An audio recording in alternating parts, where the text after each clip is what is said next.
Whoa. Well, hello everyone. It is 8 o'clock where I am, and it's pretty late. But I wanted to come on here and talk about something I came across. I was on JW.org, like I sometimes like to go on because it sucks and I like pain, I guess. No, actually, I was checking in on them to see what they were up to, right? And oh my gosh.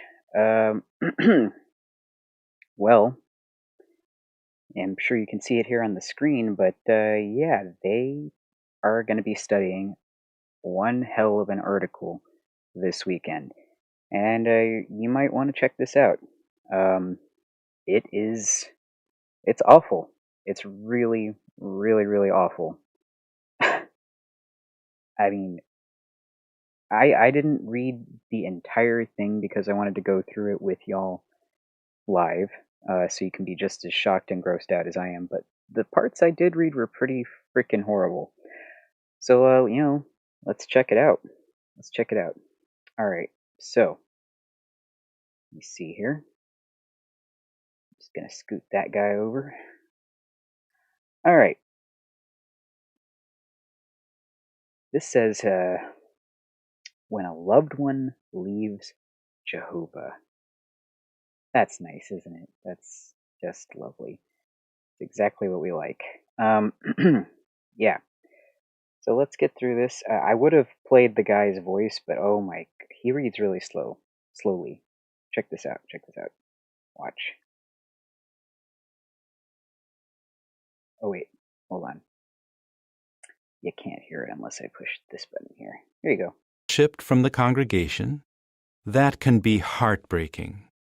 When my faithful spouse... Yawn. Okay, yeah, I'm already bored with him. Yeah, I can't. I can't with this guy. Hold on. Let me just throw my little friend over here. Okay, right.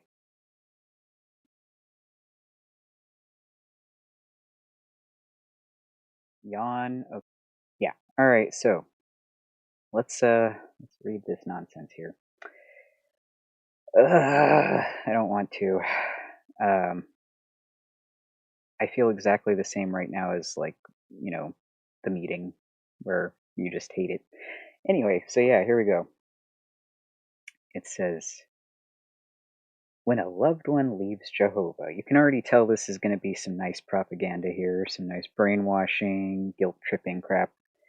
It says, has one of your loved ones been disfellowshipped from the congregation? That can be heartbreaking.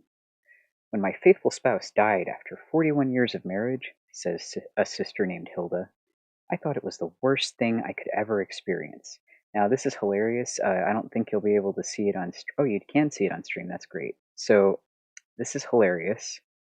It says some names in this article have been changed. Yeah, more like none of these people are even real. Like, I'd be willing to bet you guys made these people up. So, thanks for that. Appreciate it. Oh boy. Okay. Yeah. So let's proceed with the made-up people. Okay. So it says some. Okay, some names in the article have been changed. That's a lie. They made up all these people. These people aren't real.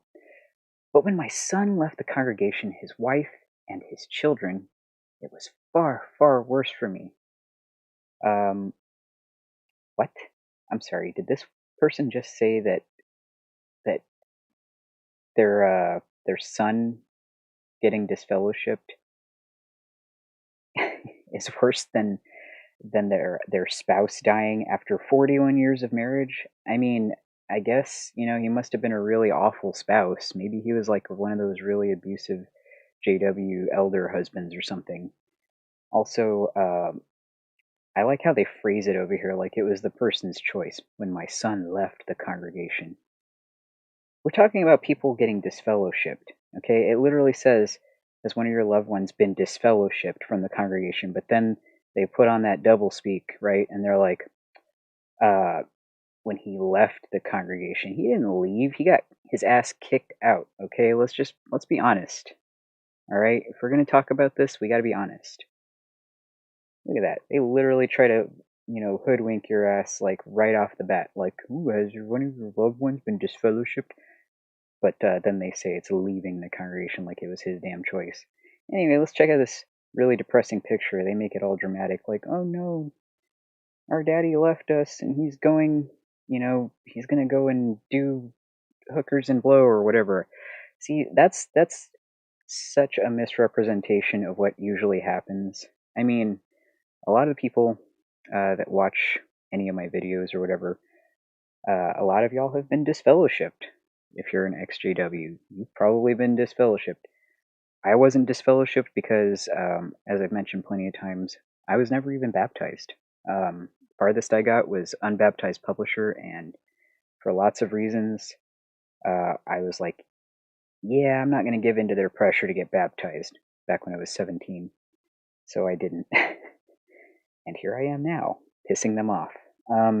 Anyway, so yeah, they make it look like the guy is, like he's actively choosing to, to piss off and like just abandon his family. Now, I'm not gonna lie, maybe that does happen once in a while. The guy is just like sick of everybody and hates his overbearing JW wife. Maybe not so much the kids, or maybe he is that kind of a butthole who doesn't like the kids. Who knows? Um, but yeah, he's that might happen once in a while, but I'm willing to bet most of the time it's people who are like kicked out of the congregation for something stupid. Like maybe they asked too many questions. Maybe they did do hookers and blow. I don't know. That's not really a stupid reason, but you shouldn't lose your whole family for making a mistake. Like if you smoke a cigarette or something. Oh God, I mean cigarettes do suck. I'm not gonna lie, but like you lose your family for smoking one cancer stick. I mean, come on. Um, and yes, I did say hookers and blow. A few times actually. All right, so this says Jehovah understands how devastating the spiritual loss of a loved one can be. Yeah, Jehovah is the one who makes that shit happen, so I bet he does understand. He does that on purpose. That's exactly right. He does understand how devastating losing your loved ones can be. That's why he uses it to control you. All right, so, oh my God, we're not reading the scriptures. This isn't a Watchtower study. Think how heartbroken Jehovah must have been when members of his own angelic family turned their back on him, and imagine how hurt he was at seeing his beloved people, the Israelites, rebel against him time and again. Be assured that our loving Heavenly Father is also hurt when someone you love leaves him. He understands the grief you are experiencing. He'll compassionately provide you with the encouragement and support you need. Yeah, so here's the thing. The only way you're actually hurting Jehovah, and by Jehovah I mean the governing body, is by taking away one of his many sources of income. That's it. Like he doesn't get your ice cream money anymore, so he's a little hurt by that. And his wallet is really what hurts. So yeah, stick it to fucking Jehovah, and don't give him any more of your ice cream money, or in some of y'all's cases, your weed money. All right. So it says in this article, we will discuss what we can do to receive Jehovah's help when we are coping with such a loss. We will also examine how we can help others in the congregation who are facing this challenge. But first, let us consider a negative pattern of thinking that we must avoid. Oh my gosh. Okay, so first of all, this right here is bullshit. Avoid blaming yourself. They totally want you to blame yourself. Like that's it's part of the whole scam is that they want you to blame yourself. That's on purpose. You are supposed to blame yourself. That's why, like in the, I don't know if any of y'all watched my Jehovah's Homewreckers Part 2. The elder at the end, he's saying a prayer about my wife, my imaginary wife. Uh, saying stuff like, "Oh, let's hope that she doesn't get destroyed and stuff." So he's basically trying to guilt me and kind of make it my problem, my responsibility to bring her ass into the fold, so to speak. Because if not, she's as good as dead.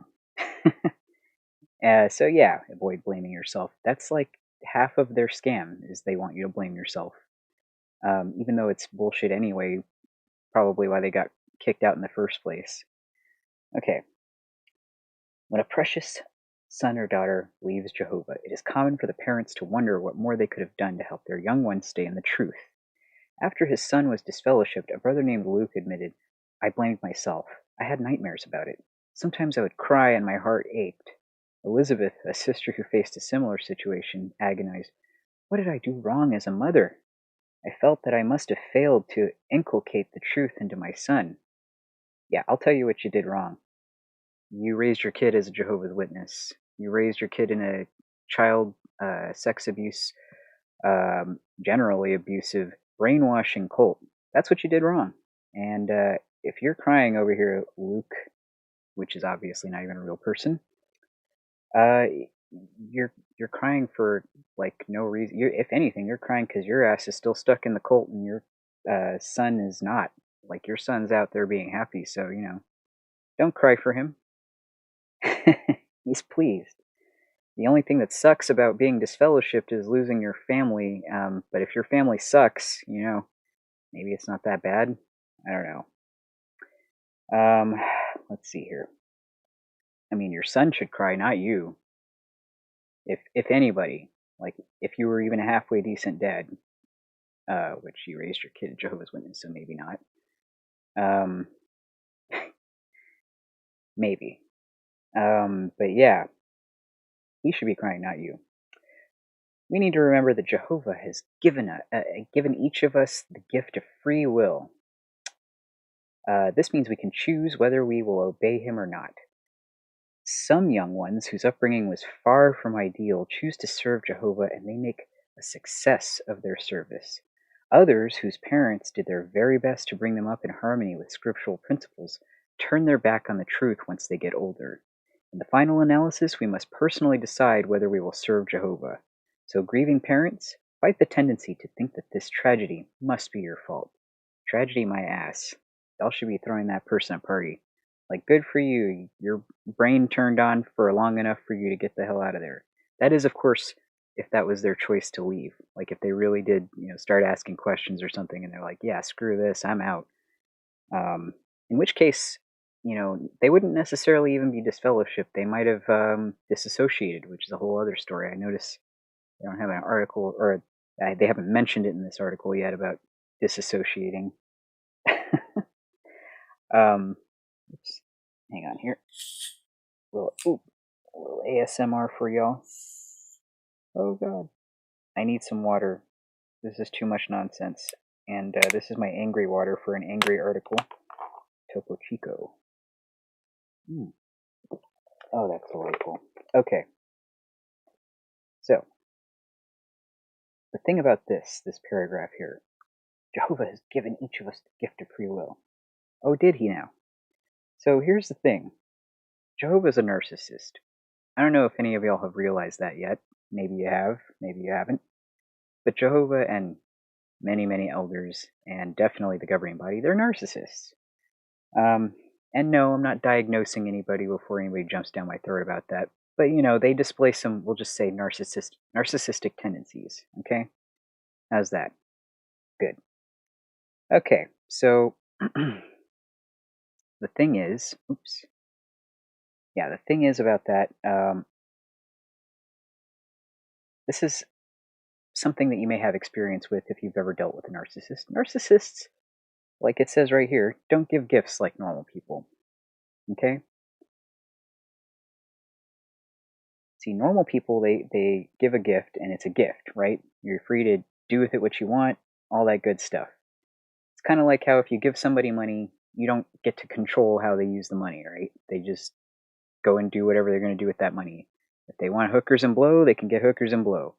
If they want to go spend it on Bitcoin, they can spend it on Bitcoin. If they want to get an NFT, they can get an NFT. If they want to go buy food for the homeless, they can buy food for the homeless. It's up to them. Whatever they want to do.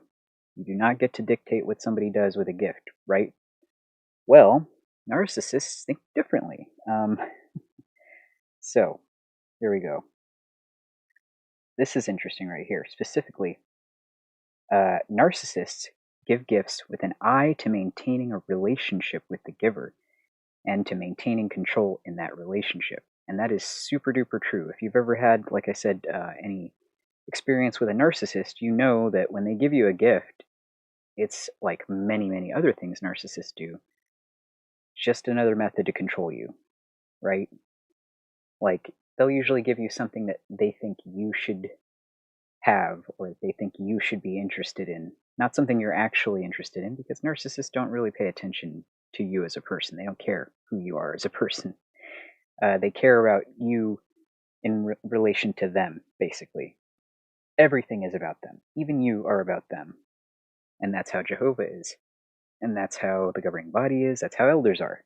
The whole organization, really. You only matter in relation to them and what you can do for them and all that crap. Um, let's see here. Yeah, they will give gifts as a mean to gain control. Yep, so I just wanted to mention that because, yeah, Jehovah gave you the gift of free will. Yeah, but he doesn't like what you do with your free will sometimes. Like, so just something important to note there. You know, that was not a very nice gift, Jehovah. You clearly had some specific intentions with that one.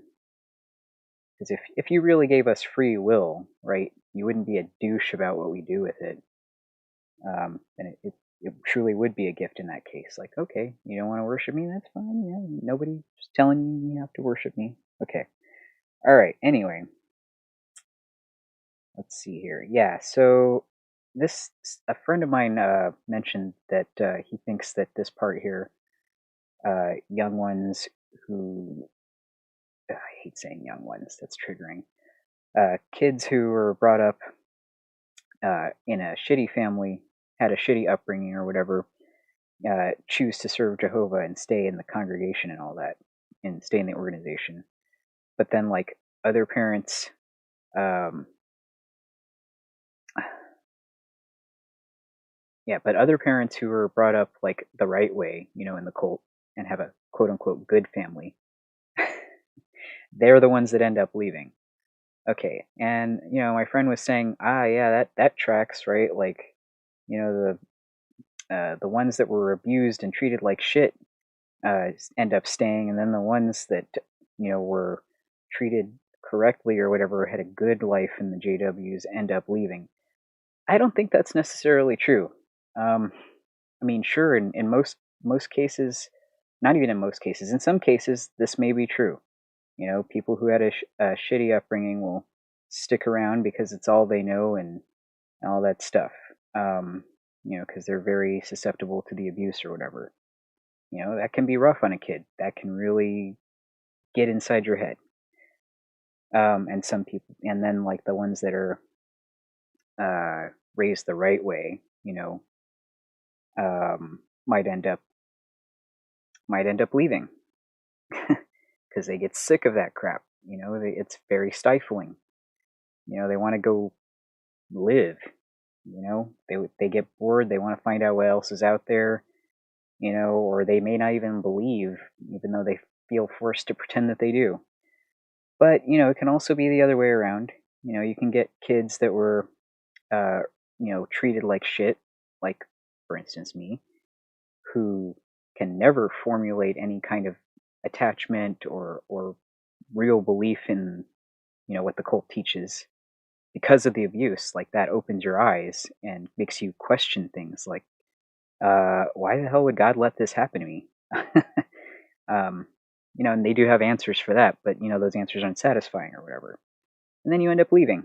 And then there's those kids that you know they're raised, you know, super JW, like my brother for instance, he's one of those, and they stay because they think that it's the best life ever. Because look, my life has been chill all like all of my childhood. Well, in his case, not all of his childhood.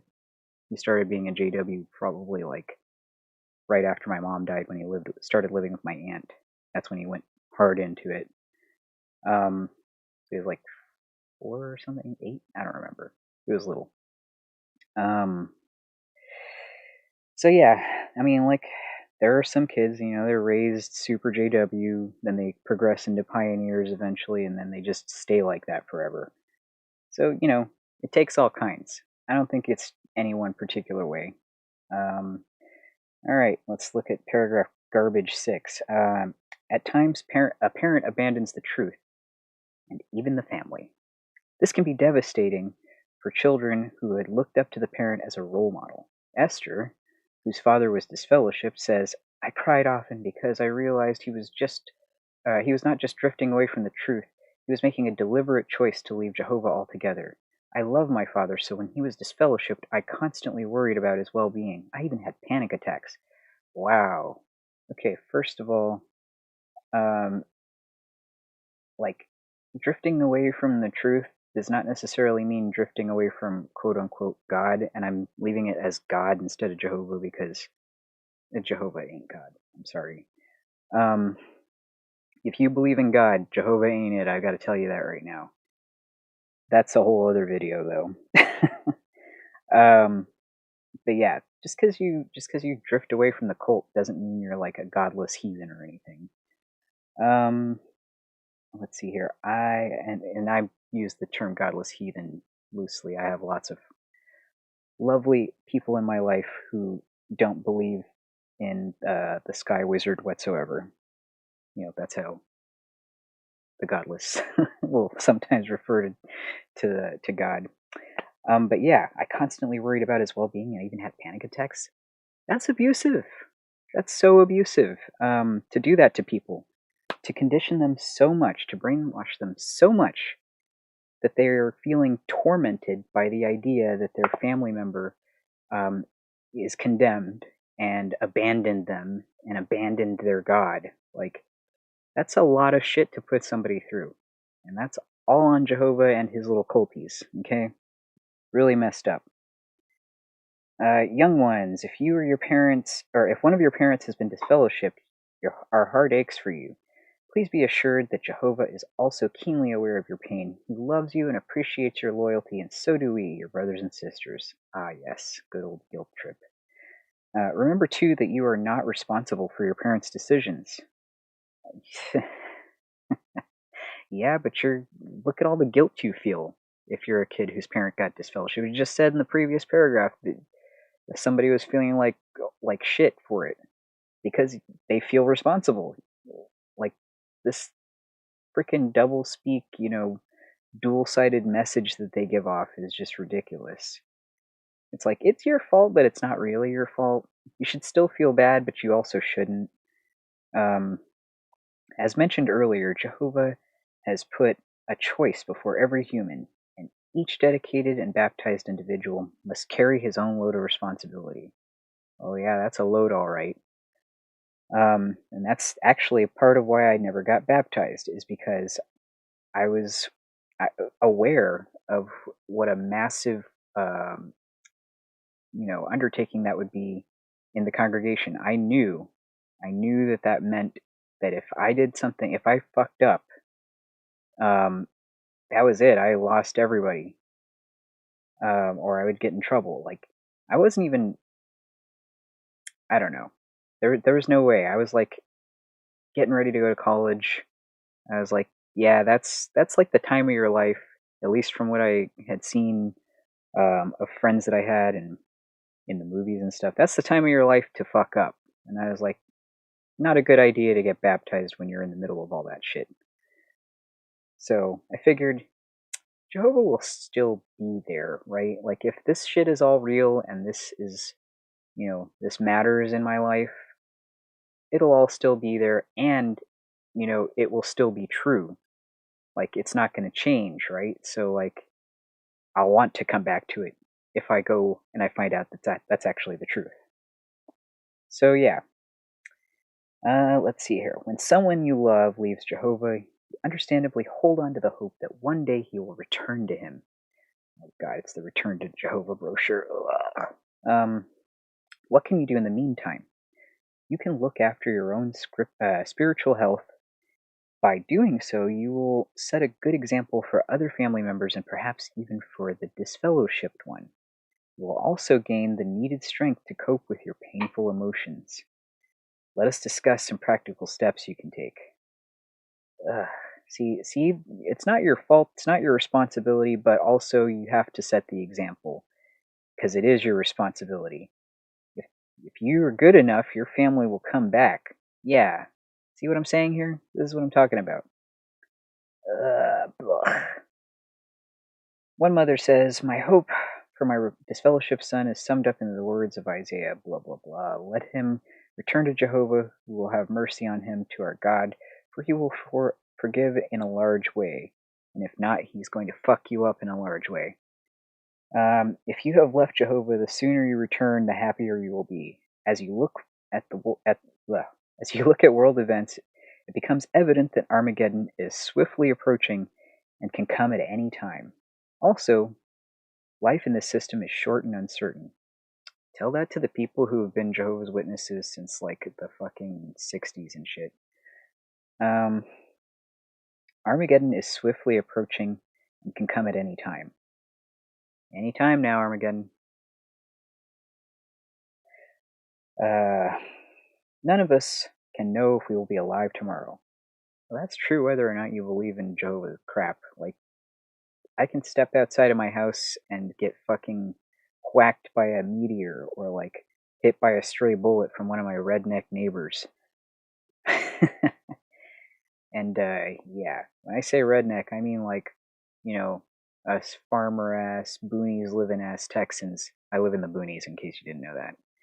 And yeah, a lot of my neighbors, they're real country types. They like to they like to practice their marksmanship at night, which is just lovely for my sleep. It's a good thing I don't have insomnia, right? Right? Anyway, so yeah, any of us can be killed. Like, you can get in a car crash tomorrow and die. That has nothing to do with Jehovah. The brochure Return to Jehovah, published by Jehovah's Witnesses and available in many languages on JW.org. Was that really necessary? Is this really a necessary footnote? Wow, okay.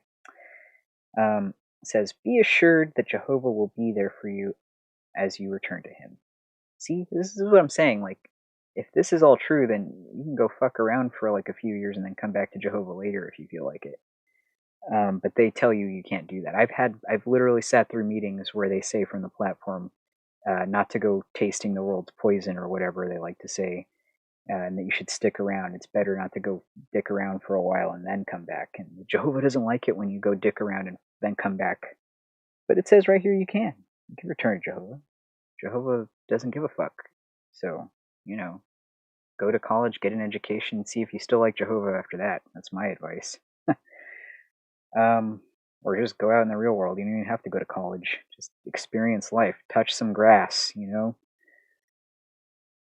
will help you to deal with anxiety, to resolve hurt feelings, and to find peace of mind and heart that comes from having a clean conscience. Then you may once again feel moved to serve Jehovah along with fellow worshippers. Blech. Not me. What can you do to stay spiritually strong? Stick to a good spiritual routine, meaning don't miss meetings and shit. Because if you miss a meeting, your brainwashing might wear off. This is like you got to be taking these doses on the regular.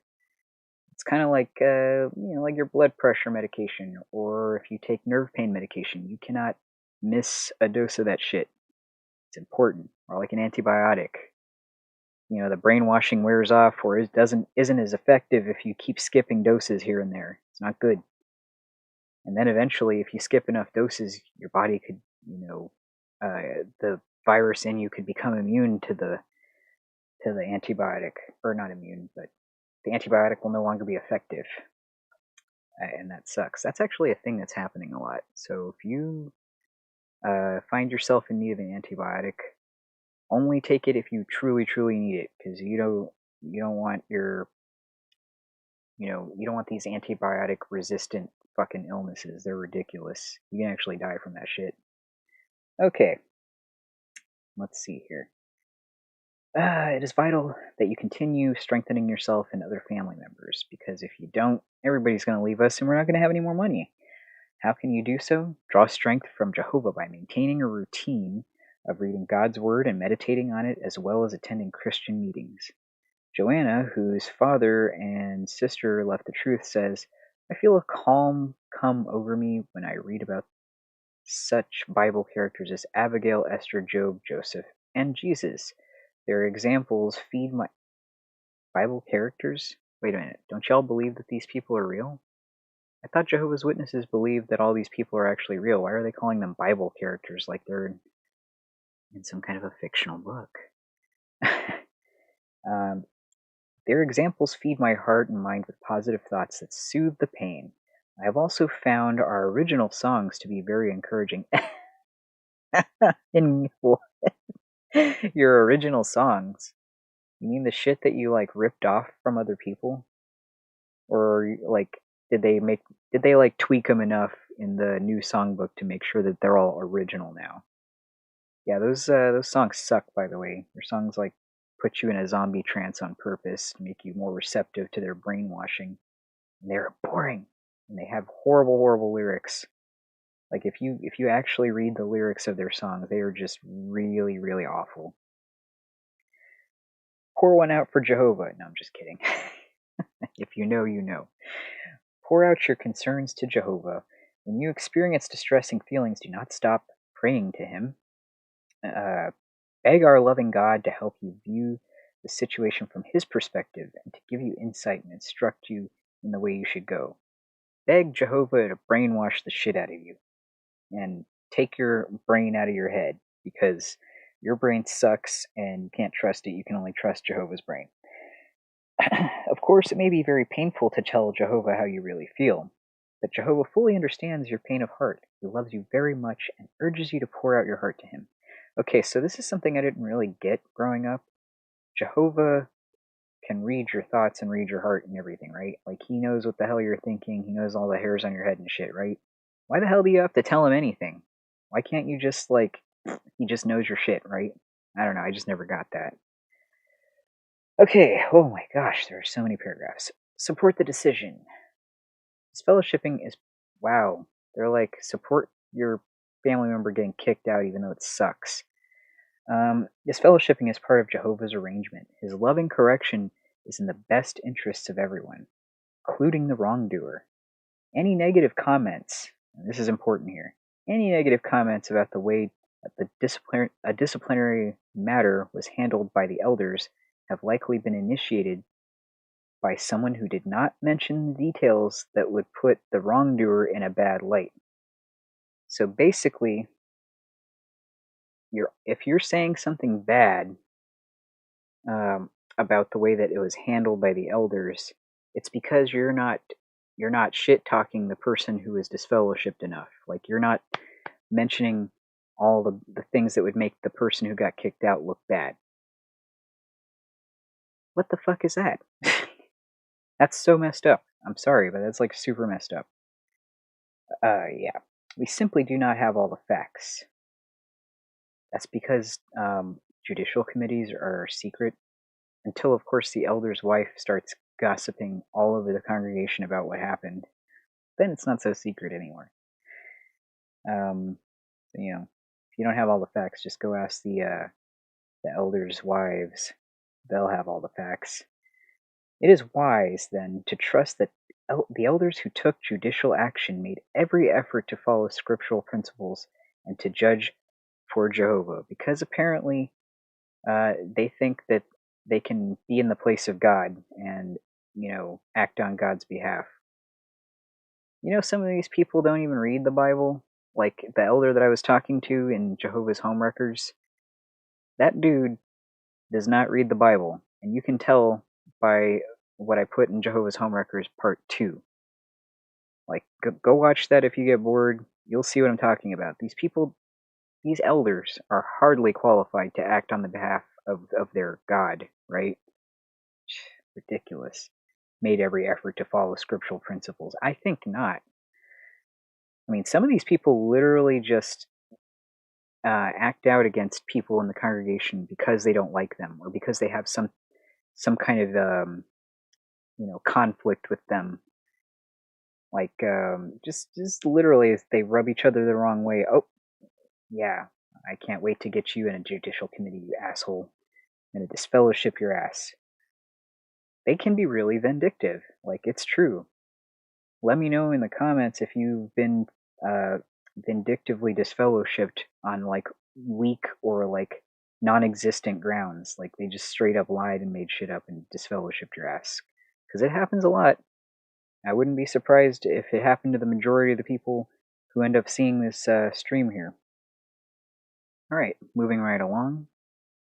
Man, this is almost as long as the actual Watchtower study. Actually, it's going to be longer because we're not just reading the paragraphs and answering the stupid questions that are, like, so basic, because it's literally what's in the paragraph, even though you have to pretend that you researched or something and word it slightly differently from the paragraph. I really hate that. They get mad at you if you just read directly what's in the paragraph. Okay. Disfellowshipping, Jehovah's loving discipline at work. More like Jehovah's brainwashing and manipulation at work. How does the disfellowshipping arrangement reflect God's love? Love motivates elders to make every effort to help wrongdoers. No, they don't. And no, it doesn't. A Christian is disfellowshipped only if two factors coincide. He has committed a serious sin and he is not repentant. I have actually seen instances where people were repentant, but they were still disfellowshipped. Like, ridiculous cases, too. Like, where in one case, a woman I know was disfellowshipped because she was date raped, but the elders considered it to be her fornicating and made it like it was her choice that it happened, and they considered her not to be repentant because not because not because she said she wasn't repentant, but because she kept insisting, and rightly so, that it wasn't her choice to engage in that sexual activity. So, not repentant, I guess, according to them. Disfellowshipping protects the congregation from apostates. From the truth, really. An unrepentant sinner is like a person who has a highly contagious viral infection and needs to be quarantined in order to protect others from getting sick. Oh, that's a nice COVID propaganda in there. You're trying to scare people, huh? Trying to connect it to the pandemic that's going on right now. Very clever, Watchtower. Very clever. Let's see here. Disfellowshipping may move a sinner to repent. Many who got disfellowshipped were jolted to their senses and in time returned to Jehovah. Jolted to their senses. That's a pretty picture. Let me just electrocute your ass. Let me give you a little shock. So that you can wake your ass up and realize that you're gonna get barbecued by Jehovah if you don't, straighten up, stop fucking around. When a repentant wrongdoer returns, the heavens rejoice, and the congregation welcomes him back. Yeah, the only people rejoicing are the elders who are in charge of the finances, and the congregation welcomes you back in like another weird display of love bombing, just like when you were first becoming a Jehovah's Witness. Like when you get baptized, I've noticed like you get mega love bombed like leading up to and the day of your baptism, and maybe a couple weeks after, and then that's it. Then you suck because you're not doing enough shit in the congregation after that. That's when it starts. You're like, oh, you're not out in service enough. Oh, you don't have enough studies going. Oh, you should be pioneering. You should go to Bethel. You should sign up for pioneer school. You should be going where the need is greater. Blah blah blah blah blah.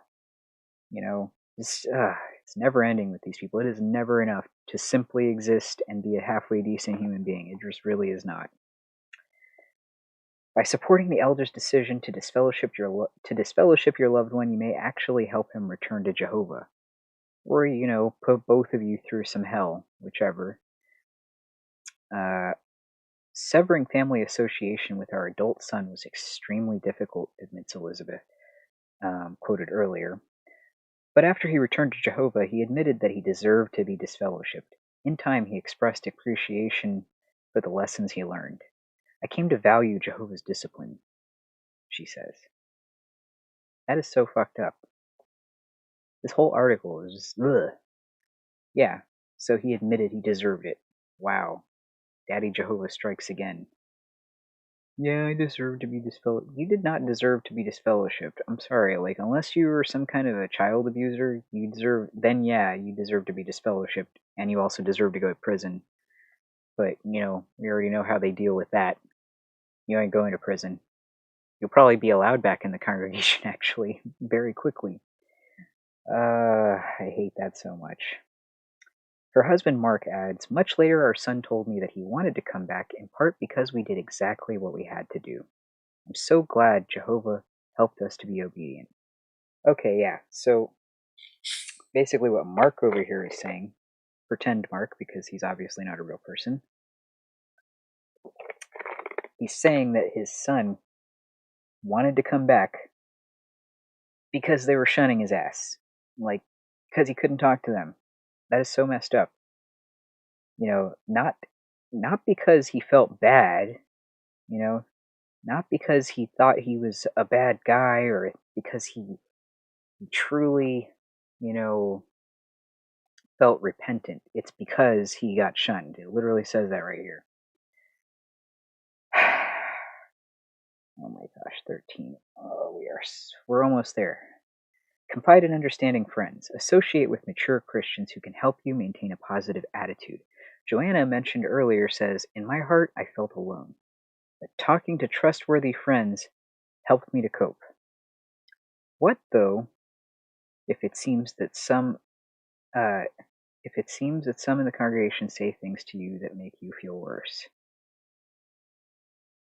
Oh, okay. So now they're talking about the judgy mofos in the congregation, because those are there too. The ones that are like, oh yeah, your son's a douchebag. He was always doing bad stuff. Blah, blah, blah. Here we go. Be patient with your brothers and sisters. Realistically, not everyone will respond in an ideal way, because you got some judgy mofos in your congregation. We are all imperfect. Oh yeah, actually, the elders probably won't even respond in an ideal way realistically, either. We are all imperfect, so do not be surprised if some struggle with what to say or even unintentionally make comments that cause you pain. How the hell do you unintentionally do that? You know what you're saying. You know the nasty shit you say to people. I used to have specific sisters and brothers that would say some really nasty shit. I remember. They would say stuff about friends that got disfellowshipped or my family members who were not attending meetings and shit. They were nasty. They knew what they were saying. Continue putting up with one another and forgiving one another freely if anyone has a cause for complaint against another. One sister whose relative was disfellowshipped explains, Jehovah has helped me to forgive brothers who tried to do the right thing in an imperfect way. What can the congregation do to help faithful family members? Okay, here we go. Continue putting up with one another is fucking right. Oh my god. I really did feel like I didn't even like my study, okay? Like the lady who was studying with me right before I left, she was just awful. Like I'm pretty sure she had an undiagnosed condition which really needed to be treated. I don't think she would have been that bad of a maybe she would have been that bad of a human being even if she were being treated. She just had this nasty attitude. It was like very no shade on bipolar people because I know some wonderful bipolar people who even when they aren't being treated are still not like this woman was. This woman was just nasty. Okay, so the congregation can help. Warmly welcome faithful family. See, now here's the problem. Congregation does not give a shit about you. Like, unless you're like one of the popular people in the congregation, uh, you're pretty much screwed. Like, especially if you're an old person that nobody likes in the congregation, and you don't have any like family members, or you're not like related to an elder or something, you're gonna get ignored. But whatever. Warmly welcome faithful family members. A sister named Miriam admits that she was anxious about going to the meetings after her brother was disfellowshipped. I was afraid of what people would say. Yeah, like how my grandmother got really pissed at me after I started protesting at Kingdom Halls. Yeah, the elders gave her some shit for it, and I'm sure she got shit from the other nasty people in the congregation. But there were wonderful friends who shared my sadness without showing resentment toward my disfellowshipped brother. Now, here's the thing. Sometimes you'll get those people that'll pretend to be nice in the congregation. They'll be like, "Oh, I'm so sorry that you're going through this. It really is hard to have a disfellowshipped family member."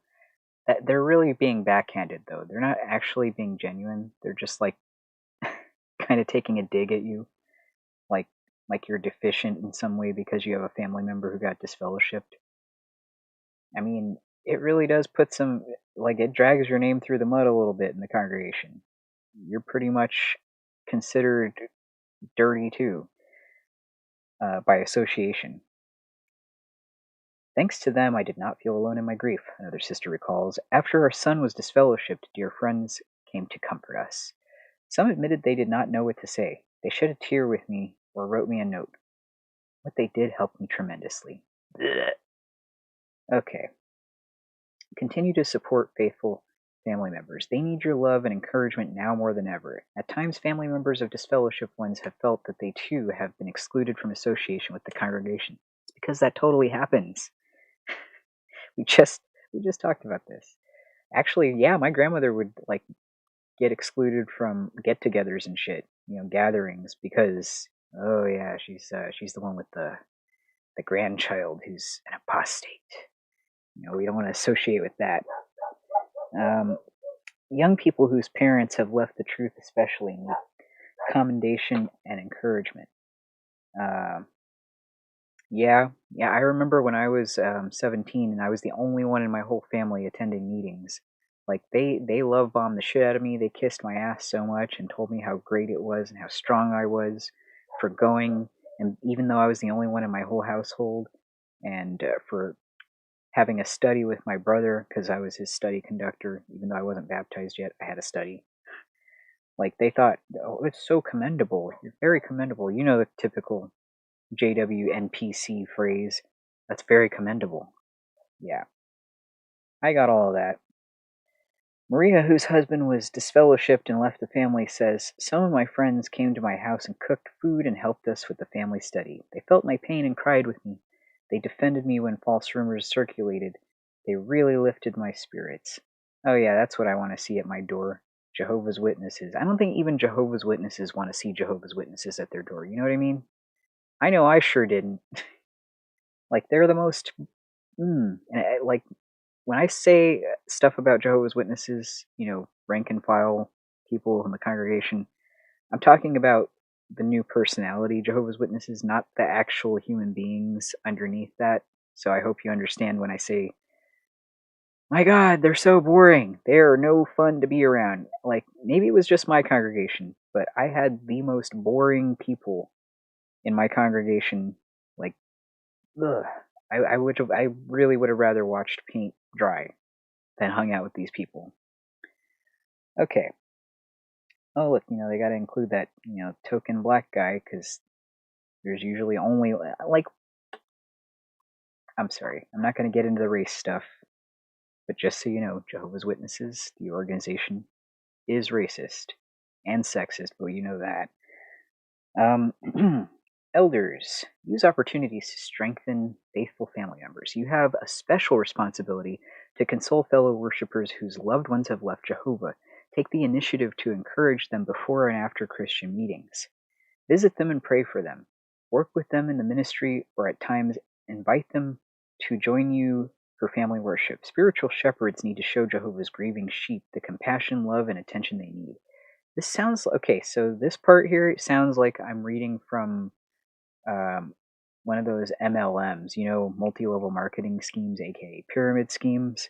This is like instructions on how to like keep somebody in the business, how to maintain your lower level employees. Um, yeah, just keep them from running away because if you let them slip, they're going to be all depressed and they might leave Jehovah too. Remain hopeful and continue to trust in Jehovah. Jehovah does not desire anyone to be destroyed, but desires all to attain repentance. Although a person may commit a serious sin, his life is still precious to God. I don't know. Depends on who you ask. If he's a pedophile, yeah, Jehovah might still like him. But if he's an apostate, Jehovah wants him to be a barbecue. Think of the high price Jehovah has paid. Jehovah didn't pay shit.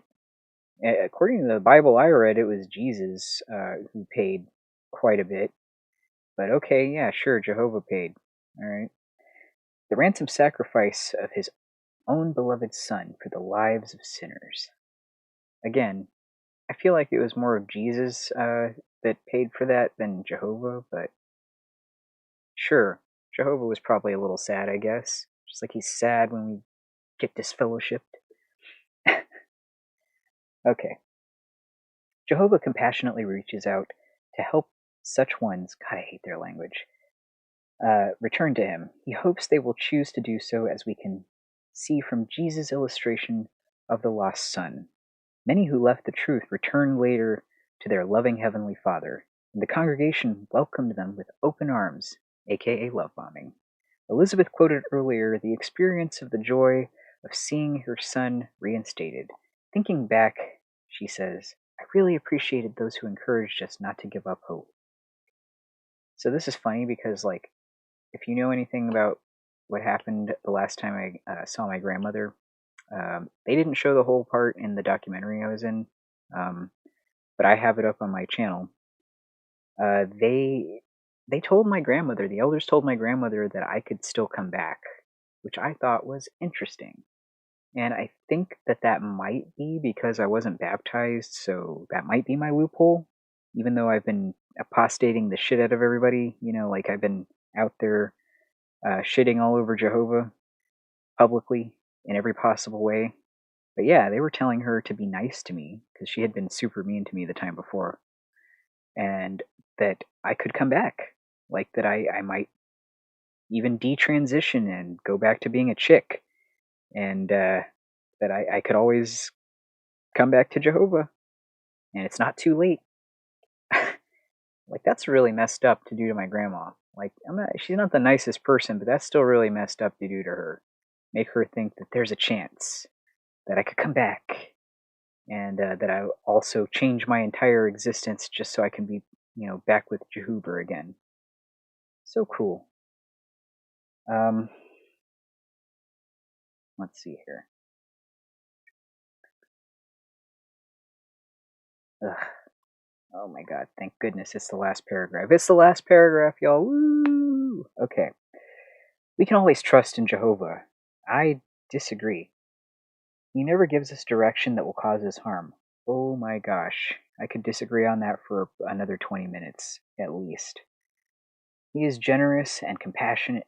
He is a generous and compassionate Father who is a deep love, or has deep love for all who love and worship him. Yeah, that's a conditional statement there. If you don't love and worship him, he thinks you can go get fucked. Like, go burn on a barbecue. Become a hot dog. Jehovah never abandoned us, says Mark. Be assured that Jehovah will not abandon you in your time of anguish. Jehovah never abandoned us, says Mark, mentioned earlier.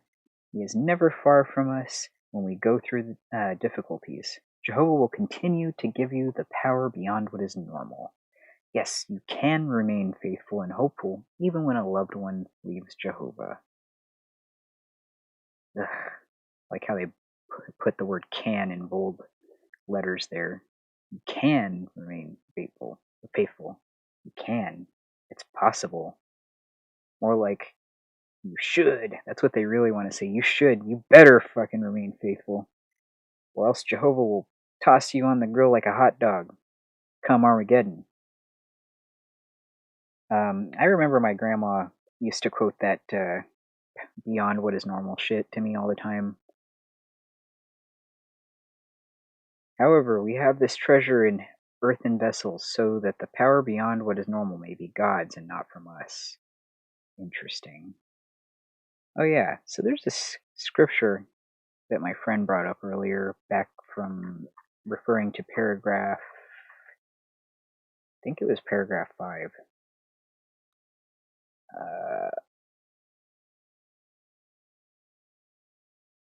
Maybe? I don't know. Well, it doesn't matter what paragraph it was, because this is still a relevant scripture. Let's pop it up on the screen here. It says, it's 2 Timothy 1:7. For the Spirit God gave us does not make us timid, but gives us power, love, and self-discipline. Okay, so it sounds like Jehovah, if if we're talking about Jehovah here anyway, in theory shouldn't freaking make you timid and whatever. Like he should make you feel all this good shit. But it sounds like this entire article sounds like um, Jehovah makes you feel like shit. There's no nice way to put that. Um, so yeah, that was a horrendous article to read. That's what they're going to be reading on Sunday. They're all going to be studying that, and it's just another lovely example of how JWs are power. Like they're really, ouch, my leg. Sorry. Jehovah's Witnesses are really, really, can't think of the phrase. Doubling down. There we go. That's what I'm looking for. Jehovah's Witnesses are really doubling down right now on trying to make sure that you don't, you don't leave just because somebody else left. Because guess what? A lot of people are leaving these days. They are leaving. They're waking up for whatever reason, whatever thing woke them up. If they got disfellowshipped, if they started looking shit up online, if they had doubts, if they, woke up by accident because they got kicked out for something unrelated, however they did it, people are leaving. And Jehovah's Witnesses are hurting. Jehovah's wallet is hurting. Okay? It hurts. And he ain't happy. Okay? Like he doesn't he wants your ice cream money. He wants your weed money. He wants your food money. He doesn't want you to take away your money from him. That's what really makes Jehovah sad. So he's worried that if you see your family members going, your humanity might come through your brainwashing training, like might break through that, and you might actually go and follow your family because you fucking should love your family unless they were abusive pieces of shit, then you don't have to do shit. But like if you actually like your family and they weren't horrible to you, which quite a feat being a Jehovah's Witness parent for you not to be horrible to your child in some way.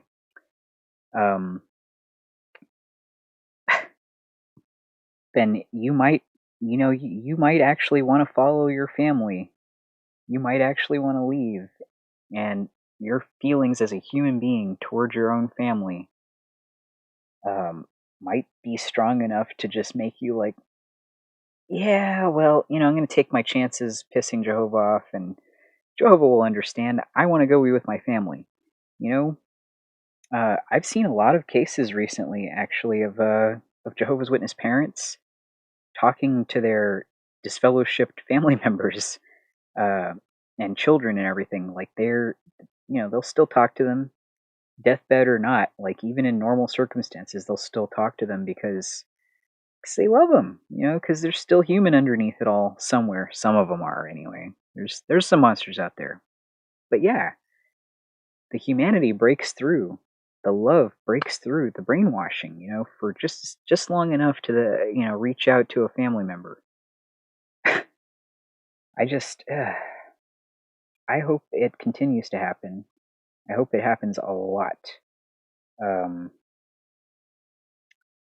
just a moment. I'm going to see if my friend wants to come and talk for a second.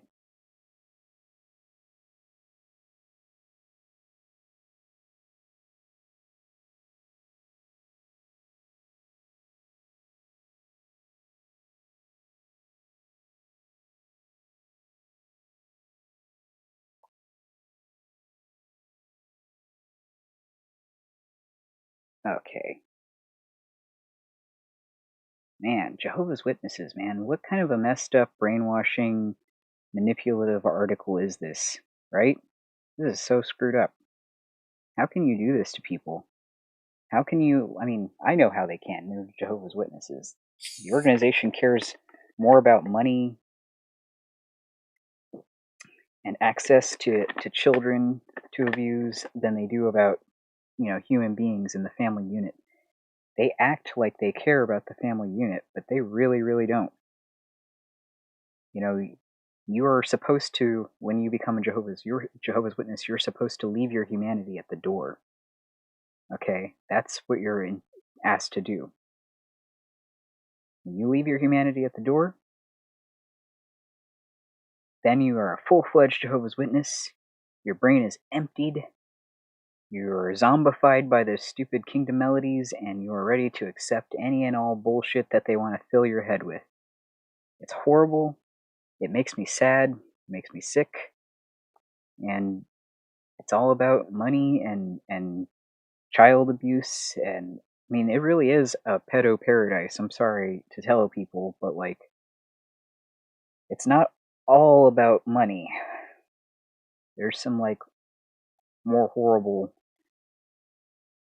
things underneath it all.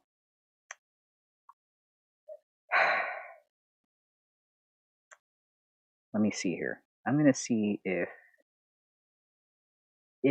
I can get my friend on the line. Let me see here.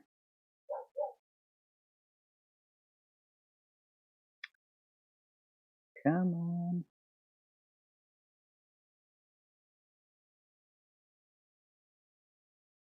Let me see if he'll pick up.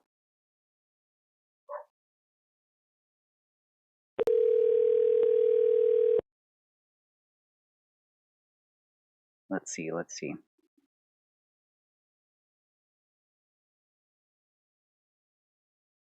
I turned off the ringing so you wouldn't have to hear that. Ringing sucks. Come on. Pick up the phone. Bruh.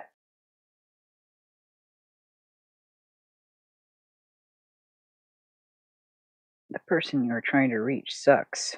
No, I'm just kidding. He's alright. Let me see here. Where's my window here? I want to make sure I'm good here. What happened? Okay.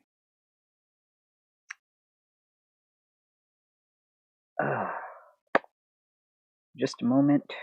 I am still trying to get somebody on the line here. If you're a friend of mine and you'd like to come on, just let me know. I'll call you or you can call me. Just, be chill. Now we've got there's so much we could talk about right now. And I've been wanting to do this, have a couple of friends on so we can talk about whatever, honestly, related to this or not. That'll be for a different stream. Let me see. Let me try again. What the? Okay.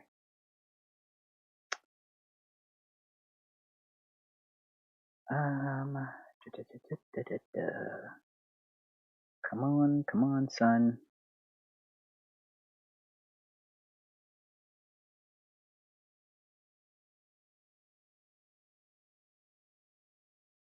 Let me see.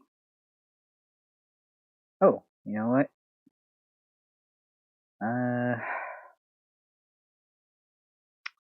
Oh gosh. Well, anyway. Yep. If you're a friend of mine and you want to come and have a chat with me on the stream, you're welcome to. Just let me know and I'll give you a call. But yeah, in the event that doesn't end up happening, and you're just now joining us, we have been discussing this awful article. I just went through the entire thing. It was so bad, and it's just basically some more brainwashing, some more pressure for you to not leave the cult and to feel bad that your family is leaving or getting kicked out in a lot of cases. The doublespeak is ridiculous. Just the amount of them like totally gaslighting and double speaking their whole way through this. Incredible. Like, they'll tell you, it's not your fault, don't feel bad about it, but also, yeah, it's, you feel responsible for it. You got to set the example. You have to be good so that they'll come back. That's your job. You can get them to return to Jehovah by shunning them and also by being a model Jehovah's Witness. And then they won't get destroyed. They won't be thrown on the damn grill like a hot dog come Armageddon. It's just ridiculous. Let's see here.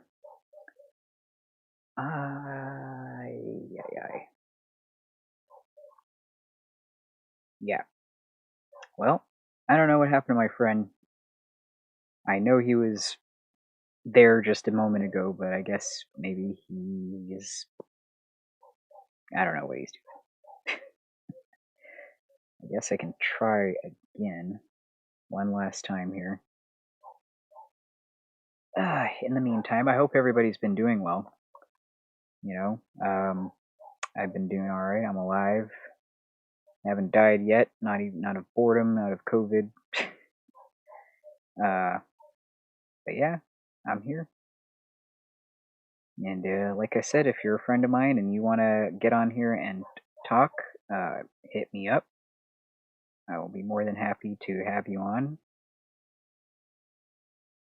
I would love to hear what you have to say.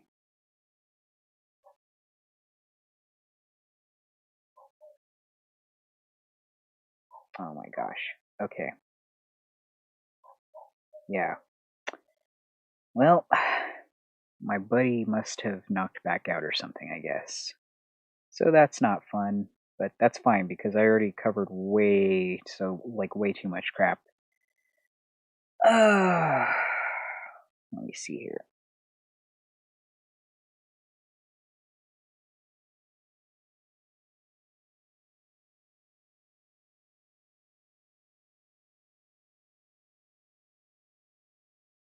I always love live streams. You never know what's going to happen.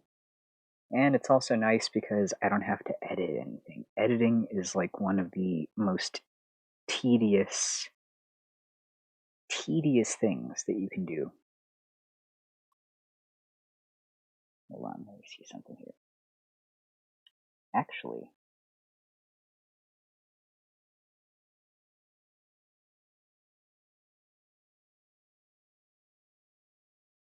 what in the name? Oops. Oh, that was an accident.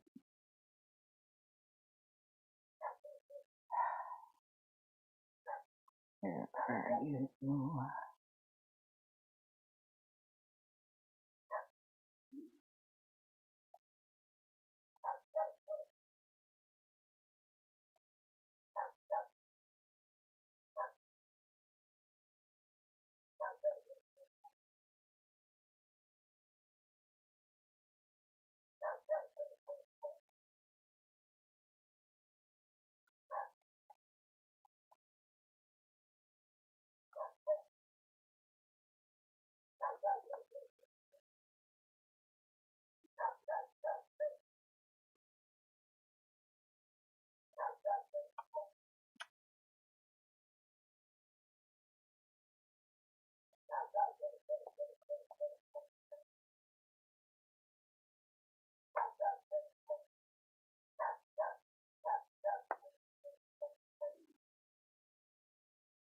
Okay.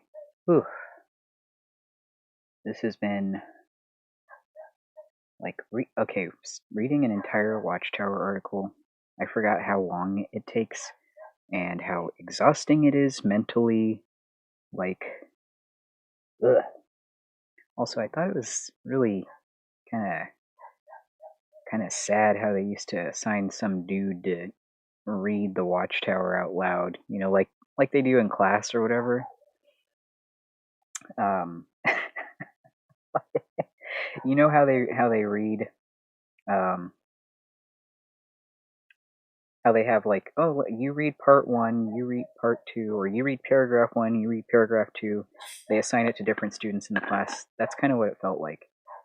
And I don't know why, but in my congregation, people always thought it was such a big deal to get to be the reader at the meeting.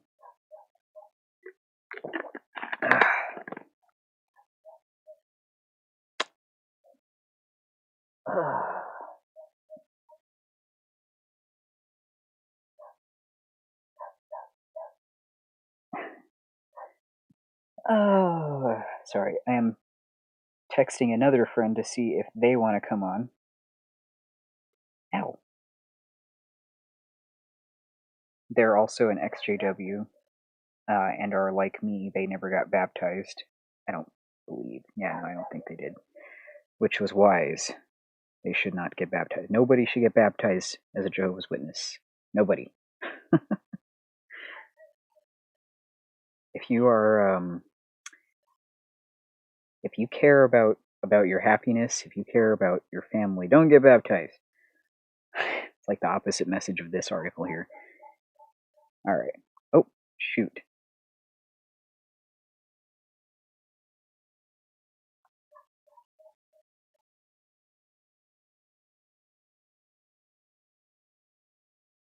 Yo, you're on live. So, huh? You're on live. We're live? Yeah, we're live. Huh? Yeah, we're live, I said. Oh. You can't hear me? Yeah, I can hear you. Okay. So what's happening? Nothing. The agenda? I just I read that whole article. It was terrible. You know, it was really like manipulative and gaslighty, and I did bring up that scripture that you shared, except I forgot. Was it supposed to be for paragraph 5? I think it was, but Let me look it up. it says in That your was hours ago. it says in your notes right here. Let's see here. Oh, paragraph 6. Excuse me. So here, so paragraph 6 is the one that's like, at times a parent abandons the truth and even the family. Blah blah blah blah blah. I cried and often because I realized blah blah blah blah blah. I constantly worried about his well-being and had panic attacks. And that's the okay. That makes sense now. That's the one where it's like Jehovah causes panic attacks, blah blah blah blah, and I put up the scripture on the screen that says, "The heck is it?" I put up on the screen the scripture that's like, "For the Spirit God gave us does not make us timid, but gives us power and love and self-discipline." Yeah. Yeah, so why do you gotta have a panic attack to like worship Jehovah? Like, I didn't understand it. But you Yeah. know, Did you have anything to say, like, personally? Because I know you read the article too. Anything that jumped out at yeah. you? Let me look back at my notes. That was a little bit earlier. Yeah, sure, no problem. Just add some gain to your voice. You're probably low. All right, so paragraph 11. This is probably worst of the worst for Whoa. me. It says any negative comments about the way disciplinary matter was handled by the elders have likely been initiated by someone who did not mention the details or put the wrongdoer in a bad light. Well, elders, well, you know they're perfect. They never make a bad decision ever. So, like, of course, they're going to gaslight you and tell you that, well, it's not the elders' fault. It's whoever initiated this. It's their fault. They must have hid some details. They must have lied. They must be liars. Anyway, so we understand that the Jehovah's Witness with the child sex abuse, or all the suicides from the Disfellowshipped people. We understand that this right here is very important to get the mindset in the Jehovah's Witness to treat their people this way. To not believe someone who's telling the truth. The elders' word supersedes everything. So That's just the one sentence in one paragraph of one article over a century of this bullshit. I'm sorry, can I say bullshit live? Hell yeah. This is Okay. Texas. Yeah, can't bullshit a bullshitter. Damn Anyway. right. Everything's bigger in Texas. Yeah, so to me that's pretty bad. All right, let me go back to my notes. Yeah. Sorry, I haven't had coffee yet either. No worries. And you don't have to like stay on long. I got another friend that's gonna come on right after you. All right, let me look here.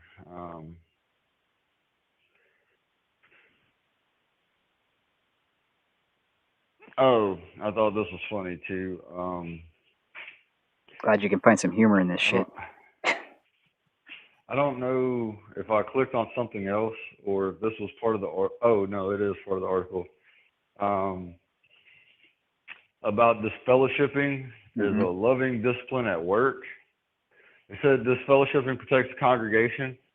An unrepentant sinner is like a person who has a highly contagious viral infection and needs to be quarantined in order to protect others from getting sick. Yeah.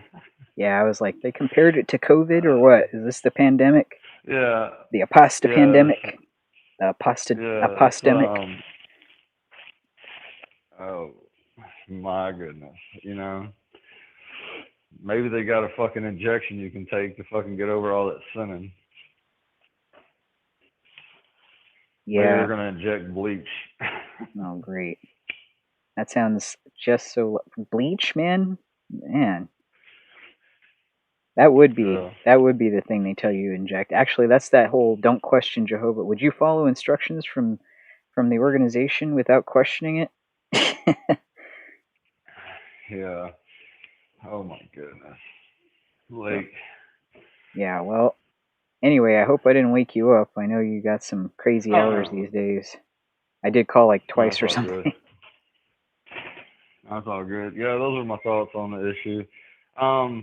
Well, wait, did we cover paragraph 5? Did you cover that already about what I said to you is they're basically saying that kids that are traumatized, they stick with the truth, but the kids that have a decent upbringing, they leave the truth. Yeah, that's what I had mentioned that you brought up. I said that you brought that up. I don't know if I necessarily agree though, because it's not always like that. Sometimes it's the opposite. Sometimes the kids that are traumatized. No, but I'm saying that's what they're trying. That's the point they're trying to make. And I'm not saying that's my opinion. I'm saying in that paragraph, that's kind of what they're saying, is that traumatized kids stay with the org. Like,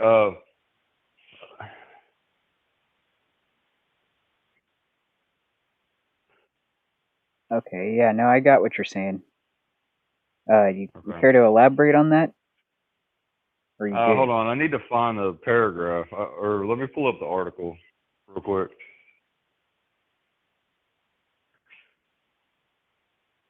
All right, sorry, I was just checking the volume. Are we echoing, or were we? No. You're not echoing. I was just checking the volume on something real quick.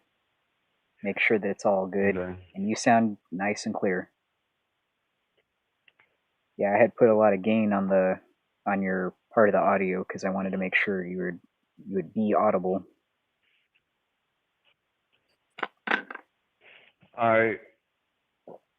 In paragraph 5, they say some young ones whose upbringing was far from ideal choose to serve Jehovah and to make a success of their service.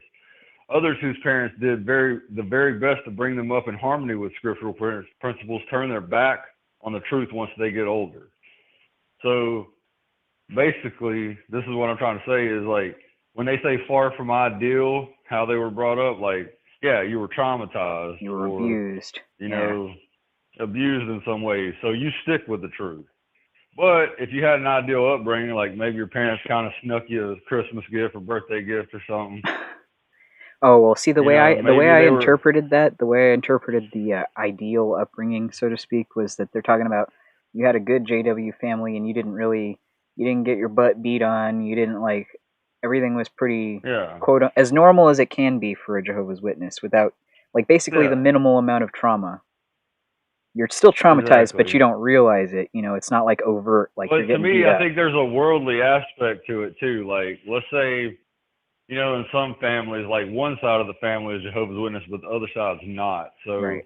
Right. let's say that the child gets to have some worldly experiences, or perhaps because of that, when they're at school or whatever, they don't have it as hard as somebody who was raised strictly Jehovah's Witness. Right.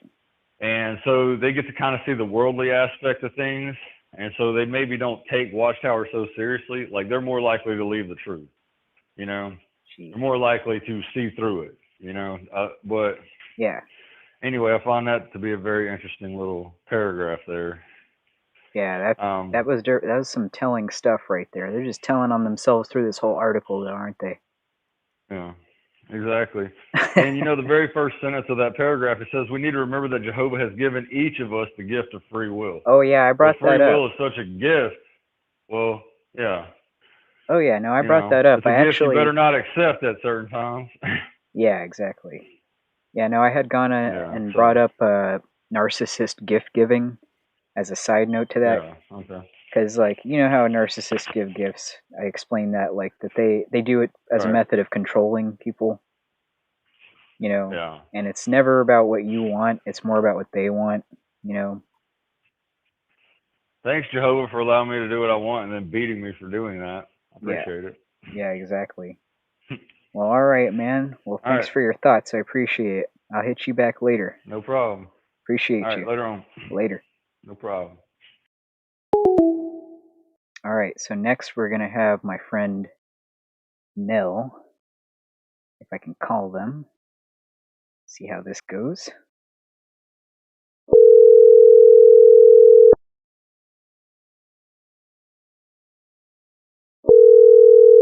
Oops. Hello. Hey, how's it going, Nell? Going pretty good, just recovering from, top surgery is kind of a bitch. Oh yeah, yeah. No, that's Oh rough. boy. I can't even imagine. Like, I know how I felt when I had my gallbladder out, and oh my god, I can't imagine having like even more intense surgery like what you're having what you just went through.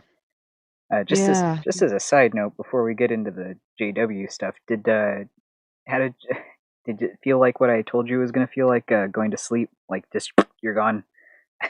Basically, I mean, I literally just when I woke up, I just felt like it was like I was just taking a nap. And I was like, "Oh, Yeah, it's like I like didn't whoa, even that what remember happened? I literally didn't even remember getting put on the operating table until like 2 days later. I was like, "Oh yeah, I actually did get put on the operating table, but it was just You didn't I was remember it out." until 2 days later? Wow, that was some good Yeah. stuff. Yeah, yeah. It was great. I So yeah, definitely waking remembered. it. Yeah, it was exactly as you described. So yeah, there was nothing to be afraid of. You're just like you're there and then you're not. It's like whoa. Exactly. That's why they say see you on the other side. Yeah. Yep. Exactly. Oh, they told you that? That's Yeah. kind of funny. No, they did not. I mean, Oh. in the top surgery support groups. I Oh. mean, Okay. Yeah. See you say on they the like to other say side. that. Yeah. Yeah. It's like going through a portal, right? Basically. Some weird space portal of surgery. You come out the other end looking normal. But yeah, Basically. so this article that the JWs are reading this week, I don't know if you heard about it. You probably didn't because you probably aren't like Mm-mm. me and you don't like to torture yourself by looking at what they're up to these days. But Yeah, sometimes. but yeah, in case you're wondering what your family is reading Oh boy. this Sunday, it's going to be the article Mm-hmm. "When a Loved One Leaves Jehovah." Mm. Yeah, you already know what this is about, right? You can already guess. Mm. They say some really messed up stuff. Like the first paragraph, they basically tell you like about this woman who's she's talking about her husband of 41 years died, but that like when her kid got disfellowshipped, that was much worse. Wow. Yeah, that's Wow. yeah. What? Yeah. I mean, I know this shouldn't surprise me. It's just wait, so her husband died. Was he a Jehovah's Witness? Was Yeah. he not? Yeah, he was. So See, they don't really tell so you that, but presumably yes, because otherwise she probably would have been like, "And Jehovah sucked," or he was not nice to Jehovah, so screw him. But all right, no, so but yeah, so her husband died a JW, and her child who got this fellowship is more of a disaster.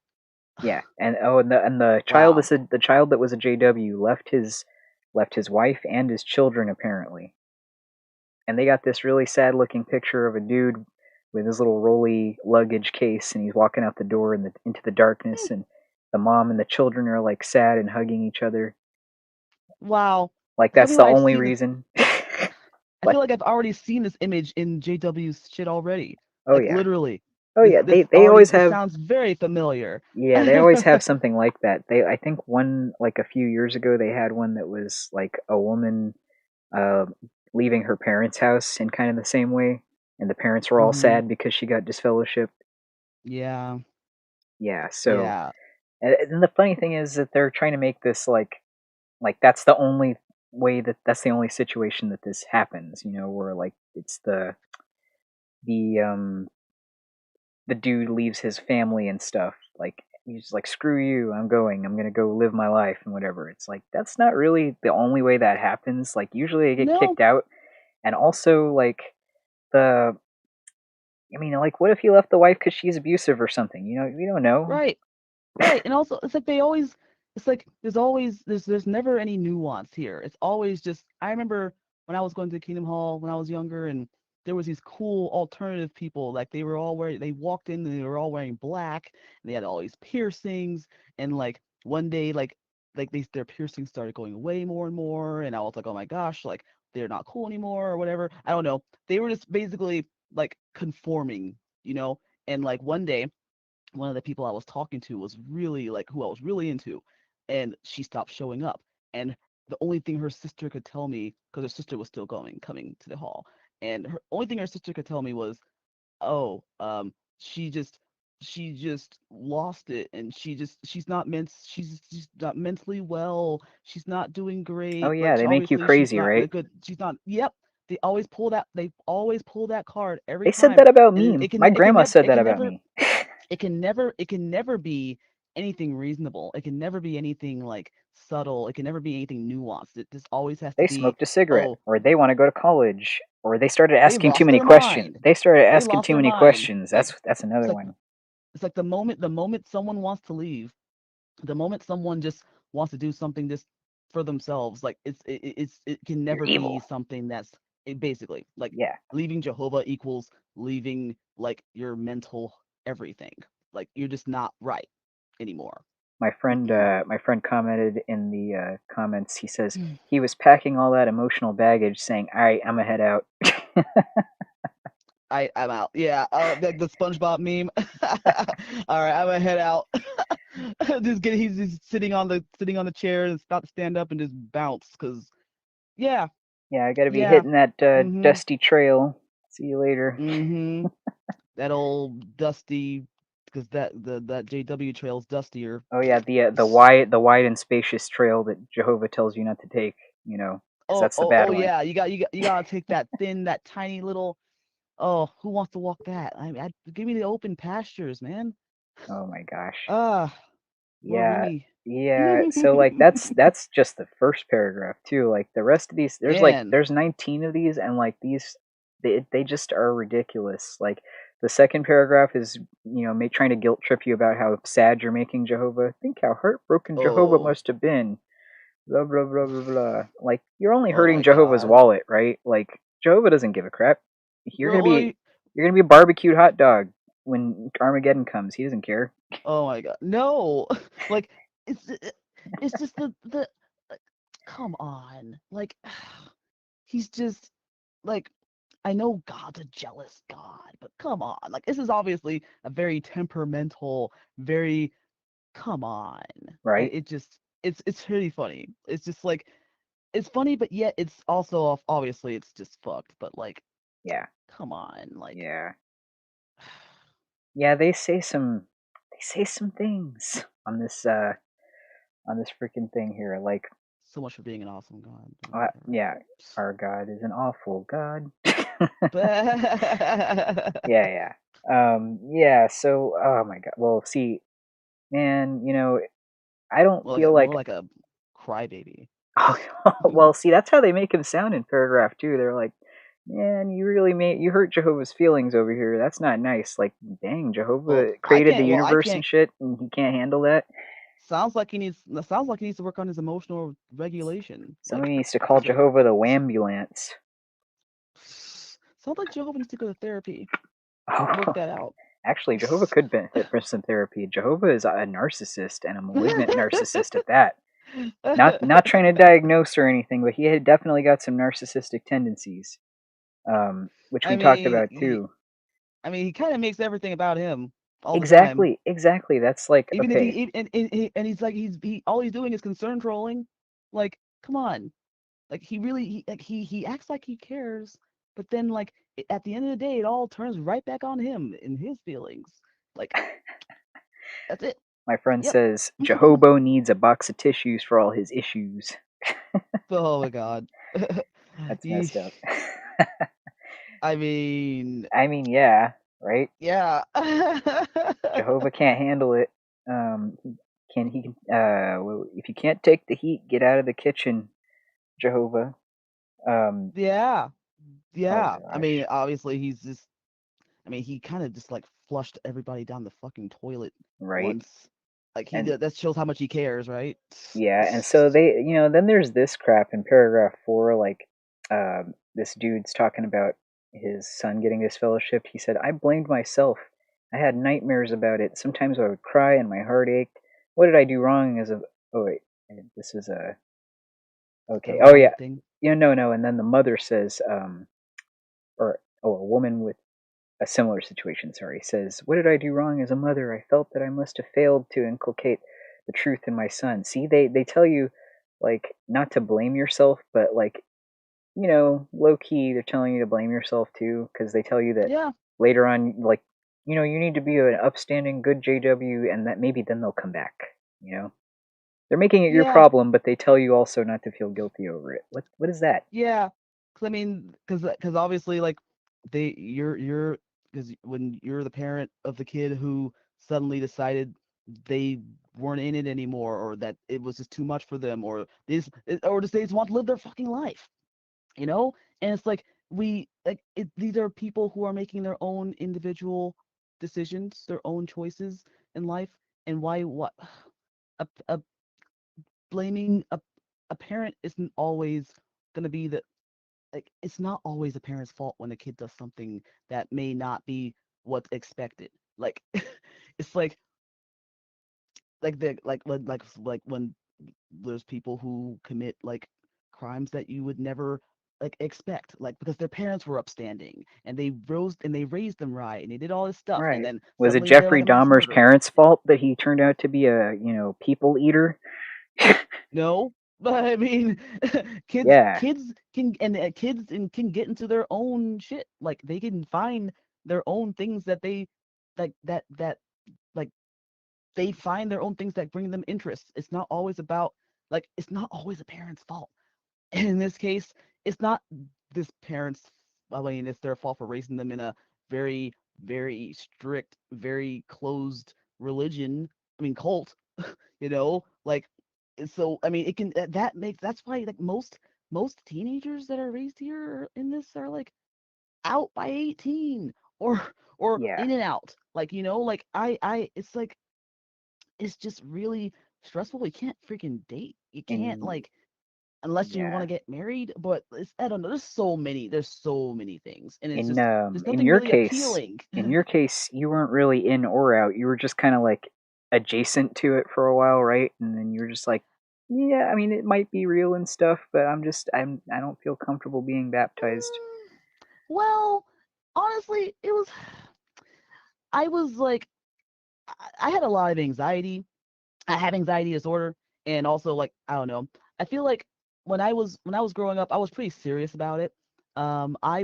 I mean, obviously, I wanted to celebrate the holidays, but I was also I was trying to take it seriously, and I feel like the main reason, because like I told you before, I just really didn't want to die, and like Yeah, every single day was really just about like never knowing when that was going to happen or if it was going to happen and right. like cuz I wasn't baptized and I was just sitting around like living a double life and hoping that like me going like aka a double life, dating this like 12-year-old kid, like me like going to school dating this 12-year-old kid, telling my mom, oh, I'm dating this guy and he wants to take me to the movies, and then like realizing that like she literally laughed in my face and was like, oh, you need to just like she was like, you need to break up with that guy. So I Yeah, just did, just for and I was really and clarification, you I were was pretty, also yeah. a minor, just so people listening Yes, know I that was a it's not minor. like I was a you're minor. yeah, I was like I don't want 12. people thinking that you were like I was an 12, y'all. adult dating a 12-year-old. No, no, no. I don't think I they was would like, think that, but yeah. just in case. I was like in 6th grade, and this kid was like 12, and I was like 12, and like Okay. this is all I'm saying this for a reason here. Um, Yeah, no, and no. I just wanted to make it's sure everybody listening caught that yeah, so that they didn't think, wait a yeah. minute, were you dating when you were an adult? That's No, hell no, no, yeah, that's Nell gross. would not do that, No, everybody, just so no, everybody knows. I am not an elder. Okay, okay. Anyway, Oh okay, shit. moving on. Hey, I'm sorry. Oh no, no, it's I all had good. to. It's all good. Go But for it. yeah, yeah. So it was basically like when my mom did all that and prevented me from like trying to like form relationships. It was basically like um me. I was basically come to a place where I was just like, okay, I need to focus on my schoolwork. I need to focus on the Bible, I guess, and I need to do all this stuff. And so I was trying to like convince myself that this is what I needed to do. And basically, once I turned 15, I feel like that switch just started turning. Yeah. But at the same time, I was still like I was rebelling because I was just like I want to date, I want to have fun, I want to hang out with my friends, I want to smoke weed sometimes, and like but I was at the same time trying to also be my best self at the Kingdom Hall Right. at the same time, because I knew in my mind, I thought that it could happen any moment, it could happen any time, and God can read your heart and whatever. And I mean, Yes. I really believe that shit. He can read And your heart, but it, you still have to tell him shit in prayers because if not, he won't hear it. I don't yeah, get that, yeah, but right, okay. right, right. And so basically, yeah, I was like semi-serious because I really thought that, I mean, I for a while I really thought that paradise was gonna really happen, and I really thought Armageddon was really gonna happen. I really thought that like because I mean the only things that were really getting me through it were really just people telling me, oh, like God's gonna give you one more chance before like he kills everybody, so everybody can have a chance to like say, oh, I believe in you, and I'm sorry for all the stuff I did, and so that was the only thing that got me through it. And yeah, so I was like, I was living with my mom, so my mom was is you know my mom's a pretty big like serious JW right now who's kind of shaky, but she is one. She wasn't Um, always though. so no, she wasn't. But I that fear, that inherent fear of not making it, that inherent fear of just being burned like with freaking sulfur and fire and shit, like scared the shit out of me enough Yeah. to make me just like I just wanted to not die, and that was like the biggest anxiety I had. And Yeah, that and so I is was that like, really the motivation God would want? Is just you don't want to die? Like, wouldn't He want you to be yeah, more earnest about it? like excited, right? I told a I sister just this love once. God. I literally told a sister I was afraid of not making it, and she was like, "Oh, you shouldn't be afraid of not making. You shouldn't be afraid of that. As long as you know the truth and you follow the truth, and you should be fine. Don't you shouldn't be scared." She told me I shouldn't be scared of like possibly dying. Oh I yeah, mean, once I found out I couldn't, there was a chance I couldn't make it, like even post baptism, I was just like, well, what's the fucking point? right. Because I just wanted my ticket to life. That's Yeah, it.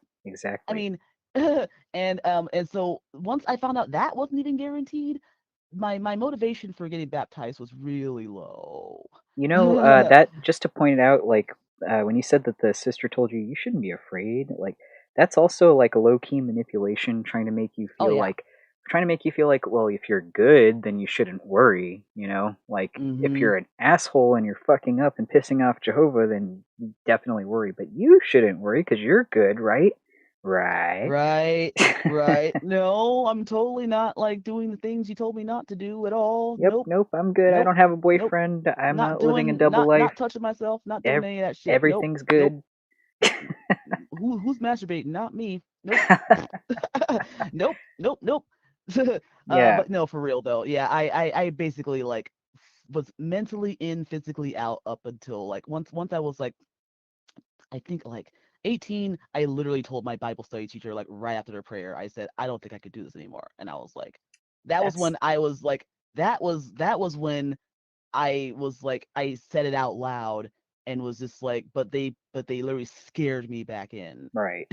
And like she got my mom out of her bedroom and was like, Amy, like Oh my she gosh. basically was trying. She when my mom was literally like in another room letting me have my study, and she called her in there, and they got me to just Wow. they scared me straight, quote unquote. and, Scared you straight. and Wow, that really yeah, for worked. like yeah, for like 2 years, for 2 years, and like it was really traumatizing, but I got myself out, and it took me like years after that to stop praying finally. But like Yeah. years, Oh like it no, took a yeah, no, I while. bet. I Like, bet. I and when I say mean, praying, I mean like before bedtime. Like I was praying yeah. every single night religiously, even after I left. When we Before, first became friends a few years ago, like, were you still a little teeny tiny yeah, bit like, yeah? oh yeah, oh yeah. Really? Oh wow. It's funny because I was like totally out, but Hmm. I felt like I was at the point when I met you. Still I was mentally just in a like little, I was it was a little bit, and I only say this because just like leftover I shit, was right? I it's like a little bit. Like I was basically in a place where I was like, hey, um, if it wasn't for the JWs, I wouldn't be who I am today. That's where I was. Okay. And Because and I was like, if there was I remember telling you I was an Ex-JW, and you were like, "No way, I was raised in it too." And I remember I had called it a cult, and you were like, I was like, "Oh," nah, it's not a cult. you were like, "Really?" You didn't seem like you were fully on board yet with the the idea that it was a cult. So Yeah, I do remember yeah. backing off of that a little because I didn't want to like make you uncomfortable or anything. Because Because my mom was still in it, and right, also like yeah, I saw it as something that was like not for me, but obviously I also saw it as like I was still seeing it as some form of legitimate thing that like actually was like somewhat partially, I don't want to say harmless, but I don't think because I up until that point I had never done any research like outside of like I never even knew that jw.org even existed back then. I don't know if it did or not, but like I all I knew was that the only things I knew about the JWs were through Watchtowers and through whatever they told me. And wow, otherwise I'd never done any research. None. I didn't they keep that in your head. Like they just mash it in there to not do research. Like any kind, because it's all gonna be against them. And so sheesh. I just never so I never did any, not one bit until you came along. Never. Really? Are you serious? It Never. was me who was I'm dead like, serious. "Oh wow." I always like, well, I'm really always surprised, like when I hear somebody tell me, "Actually, it was you that got me to start looking into stuff," because I really don't expect it. Even though that's literally what I try to do, I still never expect it Yeah. to happen. But that's Yeah. crazy. Yeah, that I mean they hammer it in like they really like, but it's funny because like even though like I I I never knew about any of the like super bad stuff they did. I didn't even know about the bad stuff they did. Yeah. I mean, I didn't even get a blood I didn't even give donate blood until like 2013. Like that was the first time I ever and I didn't vote until freaking maybe like Bernie, I think it was like it wasn't even 2008. I did not vote in 2008. I think it was like when Bernie was running. um that was the first time I ever voted, and it was for Bernie Sanders. Oh my god! Wow. And yeah, and it took me, and I was like, oh god, I had to have been in my mid 20s, and yeah, and yeah, it took me even after I'd left. It's funny, even after I'd left, I could have been voting. I could have been doing all that, but no, no. So this is obviously a very ADHD conversation happening Oh right no, now. no, yeah, no worries. So No, totally. uh, Like it's totally fine. I like hearing, everything that's coming out is just like, I mean, it's relatable shit. Like yeah, yeah, like so even for like specifically for LGBT people, that mm-hmm, paragraph that I was saying about or mentioning earlier about yeah. that the parent was like all anxious and feeling sad and awful and stuff and having nightmares, Yeah. like I know that that's the case for my family, like pretty sure that my grandmother is having all like I know she deep down, even though she's kind of like low key a little bit, not the nicest person sometimes. It's a Mm-hmm. little unbalanced and Yeah. stuff. Like I know that still deep down there is a part of her somewhere that actually does still love me, and that's why she Yeah. wants me to be a JW and thinks I'm going to detransition to do that too, which is hilarious. Uh, The elders told her that, yeah. be nice because Ash might detransition and become a JW again. That is fucking That's really cruel. disgusting. That's really cruel to give her that false hope, and just a really Yeah. gross thing to say about somebody in general. But I Yeah. mean, your mom's elders might be saying similar crap if they I even mean, know. if she's right, if she's even told them, because like, yeah, I've told you all about how my mom just, she would literally, I mean, she was literally telling me like whenever I would see, well, my sister was the one who relayed this information to me, but basically my mom was like not looking at my Facebook page. She was not looking at it because my image was changing. I was transitioning, like my everything was changing, my style, my hair, my voice, everything, because testosterone and all that Yeah, jazz. And she just, and God bless apparently testosterone. she was, God bless testosterone.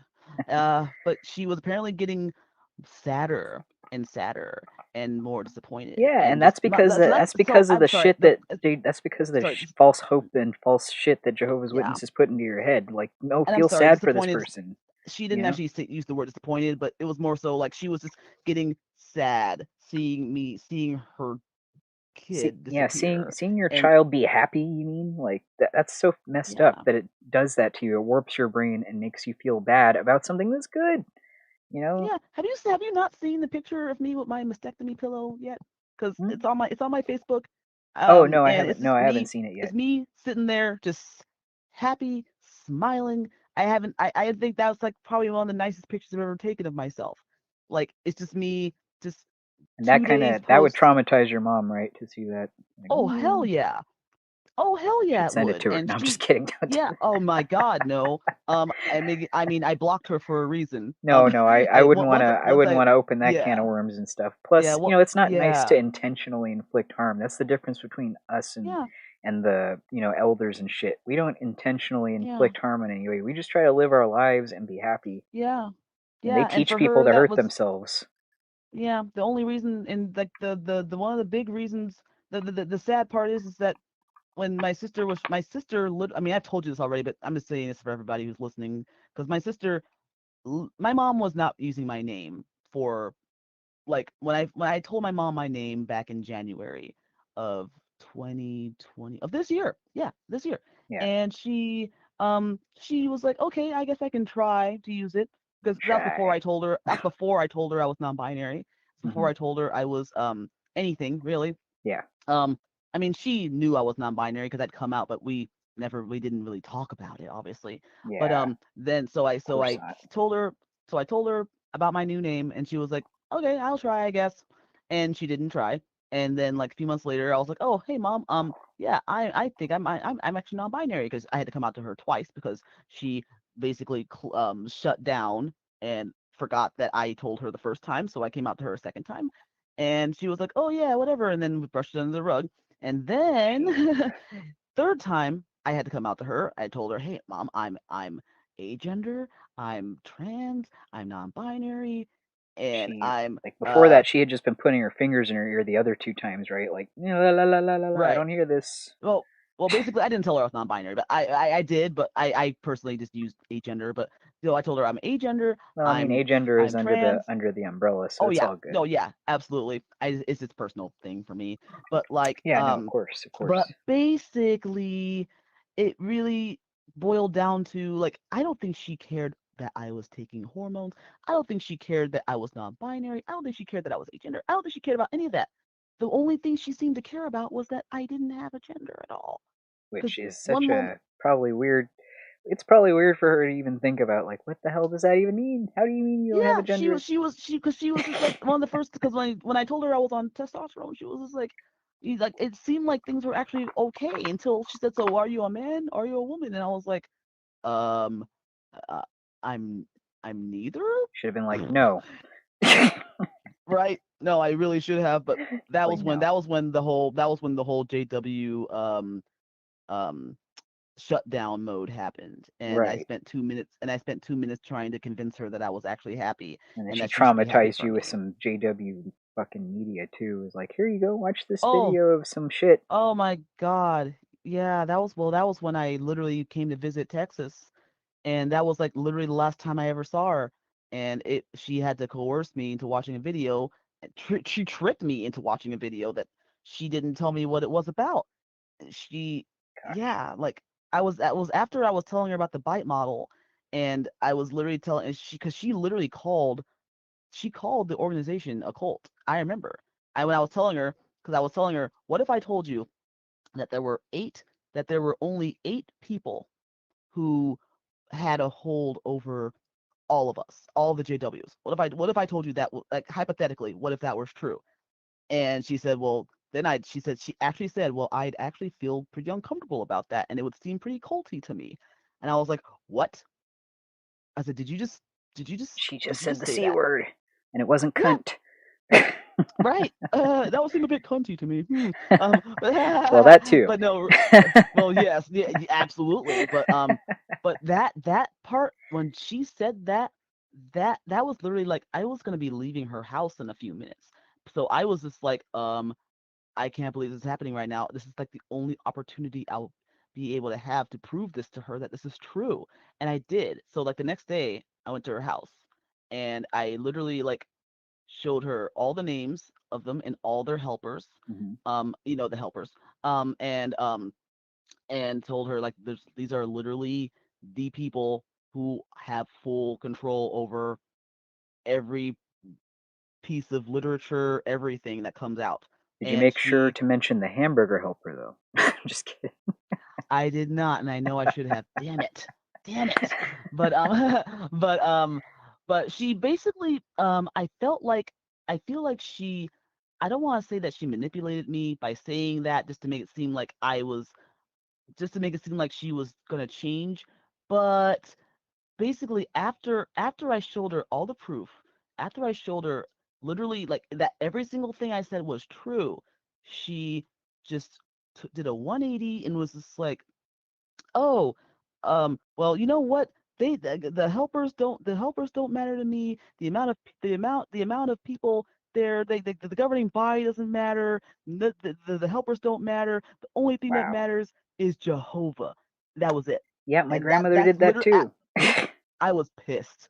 I was literally pissed. I was not just pissed. I was shocked and I was really That sad. happens. That happens Because every I was time that I talk to a JW, and I get them to admit that, like, yeah, JWs have messed up people in their ranks too.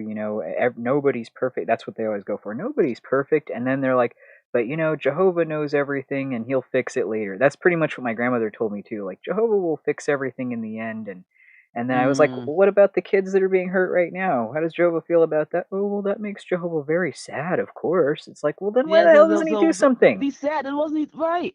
And so basically after that whole shitty scenario, I I was basically um we were still on the whole JW cult thing, but I was in a big like hypothetical. I was keeping it. I kept saying hypothetically, what if hypothetically, so that Not I to don't scare know. her I was just away. trying to You didn't want to scare her off. right Yeah. exactly, and I was like asking her. So at some point, I asked her if it would be okay if I read her some of the um things off of the bite model page to I'm get surprised her you got her to to do that. yeah, I asked her if she'd be okay with that, and she said, "Well, she said, sure, you can read those to me, but you gotta make an agreement with me first." And I Oh was like, God. "Oh fuck."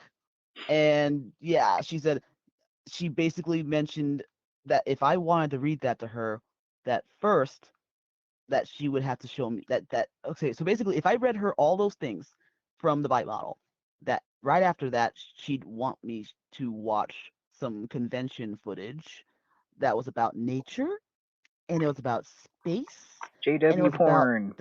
the ocean and the forest. And I was like, Mom, you know that's not exactly what that's about, and you know it. You know it's not. She said, no, it is. It's all about that, and it was all about how God, Jehovah can freaking destroy everything, Yeah, and I about how made you. I God has, can and about how destroy you Jehovah has too. basically they were like the power of the ocean is immense, and you know it can destroy towns and cities and blah blah blah. And I'm like, so That is are you telling me? I'm like and I knew it. I knew. So I didn't wind up reading or anything from the bite model because I didn't because I literally sat there just stunned because I didn't want to watch that shit. Like I didn't even want to well, agree. yeah. Who wants to I mean, watch? I Who did. wants to watch the JW equivalent of the abusive parent phrase, the classic abusive parent phrase? I brought you into this world. I can take you out of it just as easily. Hmm.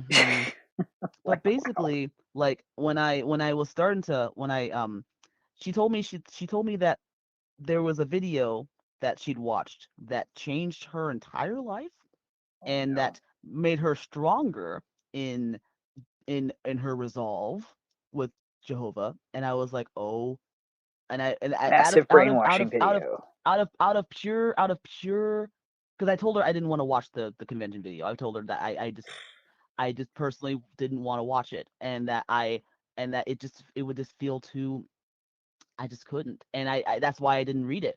So she told me there was a clip that I saw that just changed my entire life and made me more solid in my resolve. And like, because she apparently committed the biggest sin of all, and it just completely like watching this just made her just like be extra scared of Jehovah because like it's because she had an affair with some married person, and like she treated it like she just committed a fucking crime, like murder or something. And I know that's how JWs treat like any You know, sin or whatever, in some but like places in the United States, adultery is a crime actually. But right, I understand, but it's like in this case, this is a fucking cult telling you that your yeah, life, this is life or death because yeah, you slept with somebody. Like, right. come on. So basically, like she told me that she actually told a brother. So she told a brother about it, and she told a brother about it. I mean, I'm sorry, an elder, An and elder, yeah. um, yeah, and he basically gave her a little slap on the wrist, and he was like, "Well, it sounds like you've actually like started like it sounds like you've repented. Sounds like you're trying to change, and just don't let it happen again." Yeah, and that all And depends on the elder you talk to as well. Like, you could she get got one that's a lucky. really a big asshole who has it out for you, Yeah, you know? yeah, she got really lucky. But basically, she said she'd been spiritually weak for like years, and I Damn. really wish I knew. I really wish I'd known because I would have. I mean, I really wish I'd known because I would have. I would have probably just tried. I mean, I tried. I really did. But she wasn't letting her weakness show to me because I had no idea. And then she watched this freaking clip. Oh, we're getting back to the clip. So I was out of pure curiosity from an Ex-JW, I was just like I had to know what this clip was. And so we went to the living room and she turned on the TV. And the first thing I see is the fucking convention footage. And I was just like, you mother.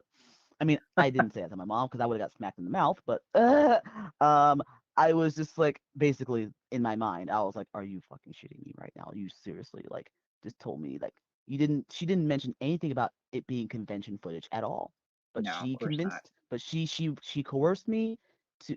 But well, I agreed to watch it because I didn't know what it was actually going to be. I knew it Right, was going to be some kind of propaganda. I right. knew it was gonna be something with JWs, but I didn't know. But she got me to watch the footage anyway. I didn't watch it all actually. So Thank once it goodness. started, I only got through like the forest or the ocean or some shit, and then I literally while it was going on the screen, I literally just Zoned started out. Like, bye. actually no actually I didn't zone out. I actually just started setting up my Uber to get me out of there. That's smart. Like That's a good literally. use of the time. Yeah, I was like, "Hey, mom, so actually I gotta get going," because I was literally about to get on my plane to go home Right. to Thank Washington goodness. because I Thank was goodness lit. for appointments. Oh my god, I gotta I get out of here. honestly, but honestly, like I just I was actually supposed to go to my dad's house, So basically after the torturous few minutes, like 10 minutes really, it was horrible. I was supposed to go to my dad's house because I was supposed to bring him some cake or something that I Right. made homemade. And so I said, hey, I actually gotta go to dad's because I gotta, say bye and all that. But I really just went because, I mean, besides seeing my dad, I was just like, oh, are we out of time or something? Oh, no, no, no. Sorry, that was just my that's my alarm having a heart attack. Oh, It's all good. oh my Everything's God. cool. Okay, but yeah, basically, that was the last time I said, hey mom, it was good seeing you. I hope you have a good day, whatever, and maybe I'll see you next time, whatever. And I don't know. I just felt like there wasn't a lot of. I was just mad. I was just disappointed. I was sad. I was like, this is really how it's gonna go. This is really the way this trip is gonna end. Like, I didn't expect to actually block my mom. I blocked her during the trip, actually. Sometimes you um, just got to do that for yeah, your own mental health. Like, it's yeah, okay. See, something that yeah. Oh, I upsets know. me, Oh, something that really yeah. upsets me is when I see XJ, and I see this a lot. I see XJWs sometimes. They'll go around saying like, you're still in a cult because you're still shunning people, and they're talking about people blocking who blocked them for their own mental health. It's like, no, it's Mm-hmm. just that your ass is being toxic and it's harming me, and I need to remove myself from that situation. Yeah, Sorry, yeah. but She not basically sorry.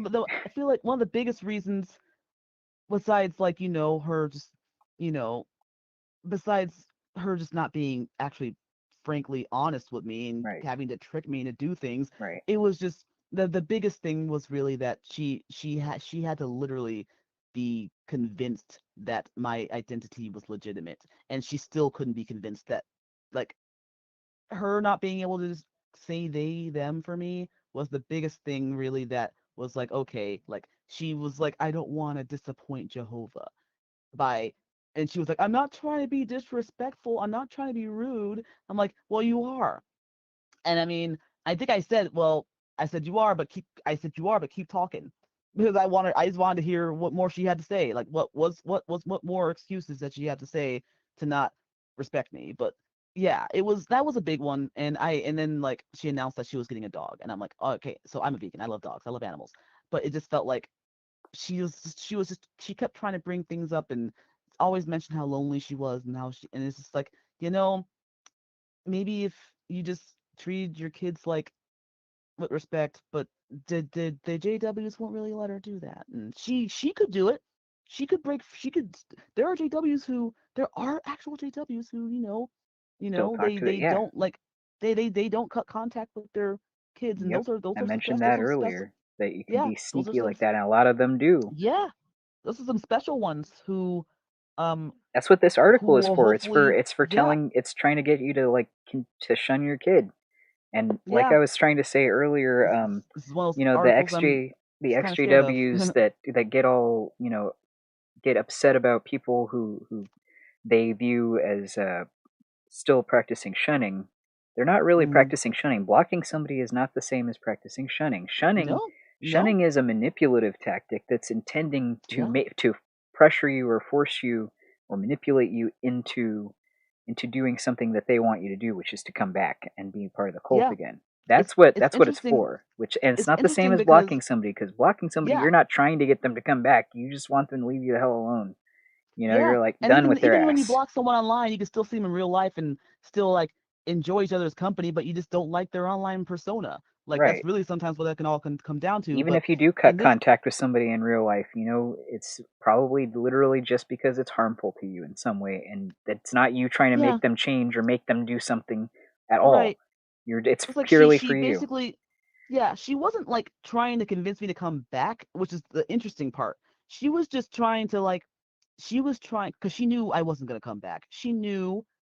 Sometimes she'd ask if I wanted to go to the, the Passover The or whatever. Oh, The you mean the memorial? Yeah.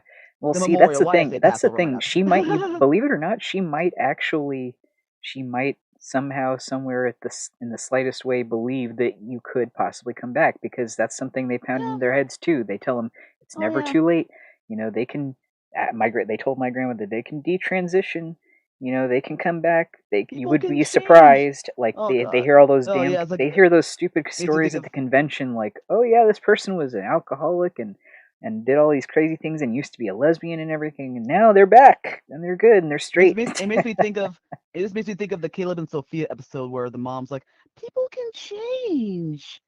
Yeah, But not the the my pedos, not the pedos. They like can't. my friend has she was like, my friend has two mommies, and she was like, well, people can change, and it's like, uh, Yeah, mm, you can yeah, definitely become straight after you've been a married lifelong lesbian. That's totally a thing that happens. yeah, yeah. That aside, I Yeah. don't know how long this live stream is supposed to be, but Oh yeah. um, No, you can quit whenever you want. I know you're probably oh, like I'm cool. tired and stuff. Oh, honestly, I mean, there's periods where I'm surprised that I mean, I had my oxy maybe over an hour ago. I'm actually feeling pretty. God bless I'm pain medicine. surprising, right? I'm actually surprisingly.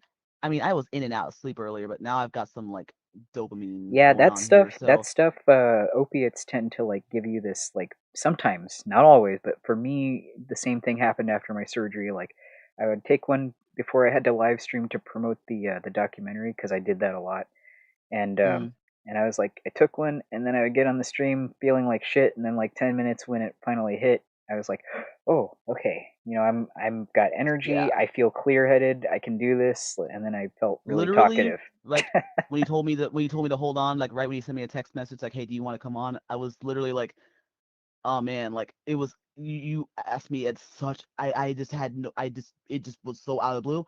And like while I was waiting for you to come back, I was literally like passing out in and out. I Oh, was like sorry. I was literally going in and out because I was just like Well, that's it's the the thing. meds. That's the thing. See, that's what I was gonna say. Is like the thing is, because I didn't get oxy, but like it works pretty much the same way. I had Vicodin.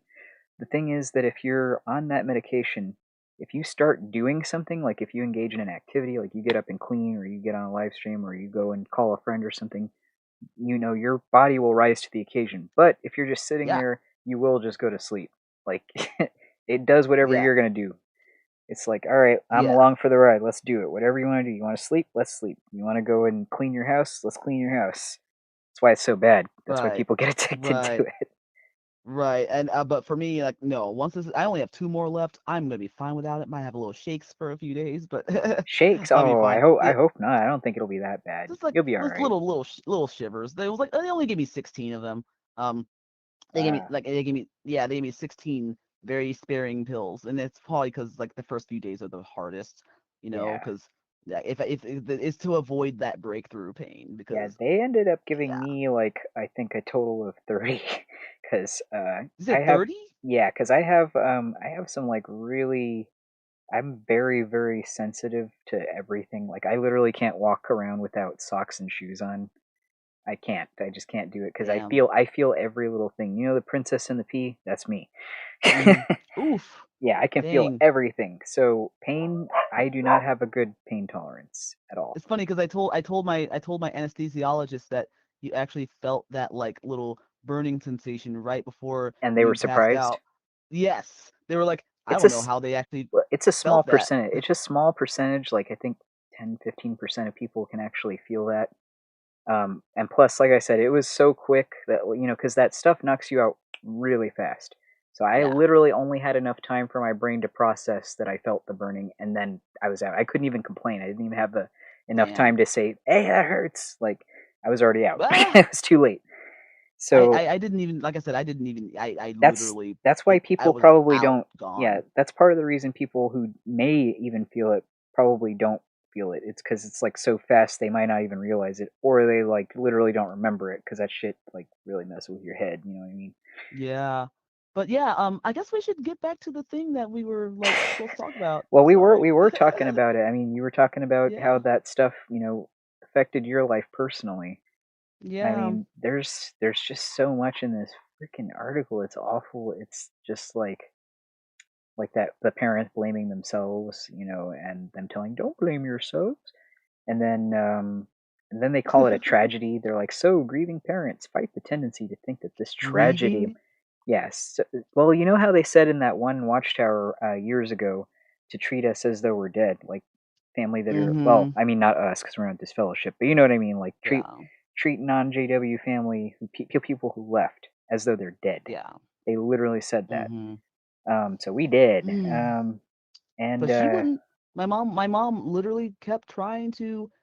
My mom was literally reaching out to me any opportunity she could. She just would talk to me about, because my mom is like mostly vegan now, and so the topics that she would stick to would be veganism, food, and her Well, life. that's a And Jehovah's her, Witness tactic too, because she's supposed to stay yep, away from certain stuff that's not cool with yep, Jehuber. exactly. So like, I literally like, because I knew that, because she already gave me the silent treatment the first time I told her I was on T.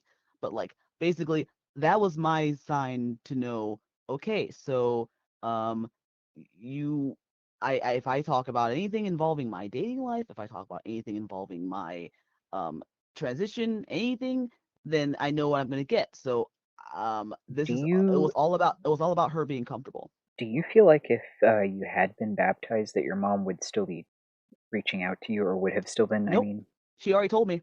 that Nope. she wouldn't like. Nope, She screwed. You'd be nope, screwed. absolutely not. When I visited Texas, back in, I believe it was like, mm, 20, I think it was sometime in 2019. Um, and she, I mean, I was a bit more unhinged a bit when it came to trying to get her out of there, and I was a bit more like, I was not on T, so I was definitely not balanced at all. I was literally like, just, I was an emotional wreck.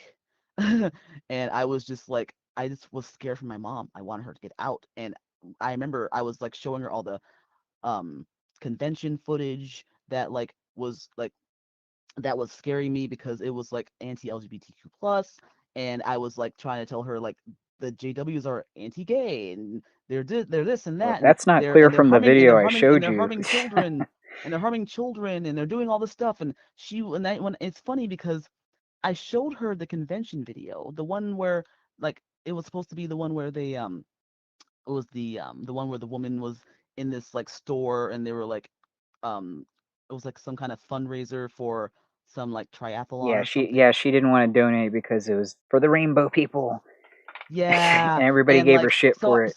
yeah, so I showed my mom that video, and she was like, "What are you talking about? We don't call ourselves Bible readers." And she was just like, "This is not." She's like, "This isn't." She said, "Nope, this is fake. This is made up. You should have been Someone like, good, because y'all curated don't this." read the Bible. Right? They only like refer to it, sort of, but like, They cherry pick, but yeah. for real though, like, I'm like, you really don't remember watching this in the convention that you went to, where you passed out?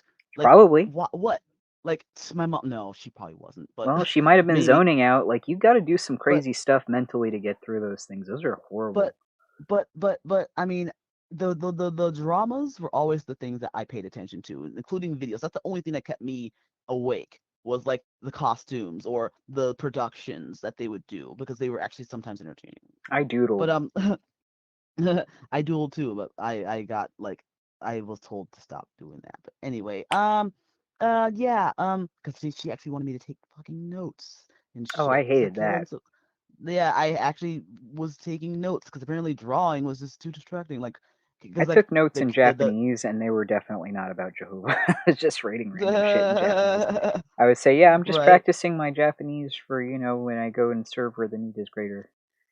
But yeah, so basically, she said that what I was showing her was manufactured, it wasn't real. And I was like, but mom, this was actually, she said, show it to me on JW.org. So I went to JW.org, and of course it wasn't there. Because apparently they don't put fucking convention footage on their website, which confused me and made me freaking mad, because I was like, this is the only way that she would believe this was real. Like, if she but then, basically, like, after a while of just trying to convince her that something I was saying was true, Wait, didn't she I show was, you some convention shit herself? not that day. This was in Well, 2019. that's what I'm saying. This I is like, think if I remember correctly from like the last couple of elders I was studying with, they sent me a separate website where they host their convention shit from. So it's not. mhm, I don't think it was on JW.org, but still, she should know. I mean, like you can totally recognize their style of film and absolutely, everything. Like it's them. absolutely. It's, yeah, yeah. And she would not, even the fucking board meeting room. Like, if it's not up, like the way their cadence, like, who would make this shit up? Like, unless I was doing a parody, but like, no, like, this is like Hallmark shit. And I remember like It's worse than after the Hallmark. whole. I'd rather watch Hallmark. Well, when I say, when I say, I wasn't actually referring to Hallmark. I'm just saying it's their Hallmark. It's what they do. Oh, okay. I was gonna say Yeah, I would definitely yeah. choose to watch a crappy Hallmark Christmas movie over that shit. Damn, that's rough. But they're both rough. But but at least I don't know. They're both like, yeah. I hear you though. One's traumatizing. One's just bad. but Yeah. At least you can laugh at the but one that's bad. Right, right, exactly. But yeah, after me trying to convince her and show her all these clips and stuff, after like we calmed down and I said, "So, Mom, I'm actually surprised I'm still standing here right now." So, I said, "If I was baptized, would you still be letting me stand here right now?" She said, "No." She said, "I would have asked you to leave." Yeah. And yeah, she would have asked if I was a baptized witness, she would have asked me to leave. Period. And That was that's the how it end of. is. That's how it is, Yep, you know? yep, That's the yep. line they And draw. she would have literally just. But since I wasn't baptized, I was still allowed to be in her house. Yep. Everything was fine. Nothing was wrong except me, because I mean, nothing was wrong besides Well, that's because me trying to convince. she can still try to save you. That's why it's Yeah, okay. yeah. And she was really. And one thing I've learned about my mom is she really loves her kids, but she really um she really seems to love us, as in she doesn't want to lose us. Because I've told my mom I'm an atheist. I've told my mom I'm I've told my mom that I'm not straight. I've told my mom I'm trans. I've told my mom I'm bi. I mean, I'm not bi anymore. I'm pan now, but but I've come out to my mom and told my mom things that I really thought were gonna be it, like scare the shit up. I told her my ex-wife was trans. I've told her so many things, and obviously that was like one of the shittiest parts, because that's a whole nother story. but Yeah. um well, sort of, but we'll get into that maybe another day. But basically, she, uh, she just was clinging. She was clinging and clinging and clinging and clinging and clinging as tightly as she could to any semblance of the kid that she had before, anything. And so, even if that meant literally just keeping our conversations one-sided completely, that's then she had her in, and that's all that she cared about. She didn't actually care about me. She Yeah, cared no. about not losing. She cared about not losing the person that she knew before. And um and it's like, and the thing is, she didn't lose. The thing is, she never would have lost the person that she knew before, because I'm still me. You know, like, only thing that's different is, just living in my truth, and that's it. And she literally just could not accept it.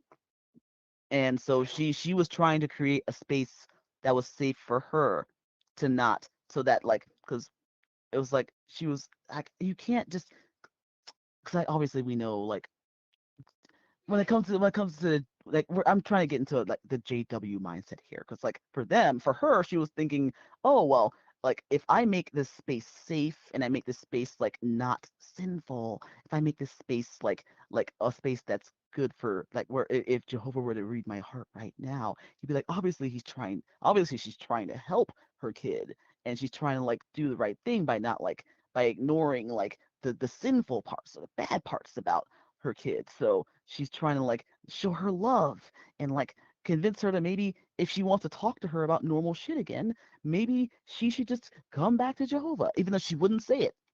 She wouldn't say it. She's never actually said, like, she stopped asking me about wanting to come back a long time ago. And because she knows I'm not interested. She knows, Yeah. but but she's still she's definitely really trying to, I don't know. At this point, she should have blocked me. She should have.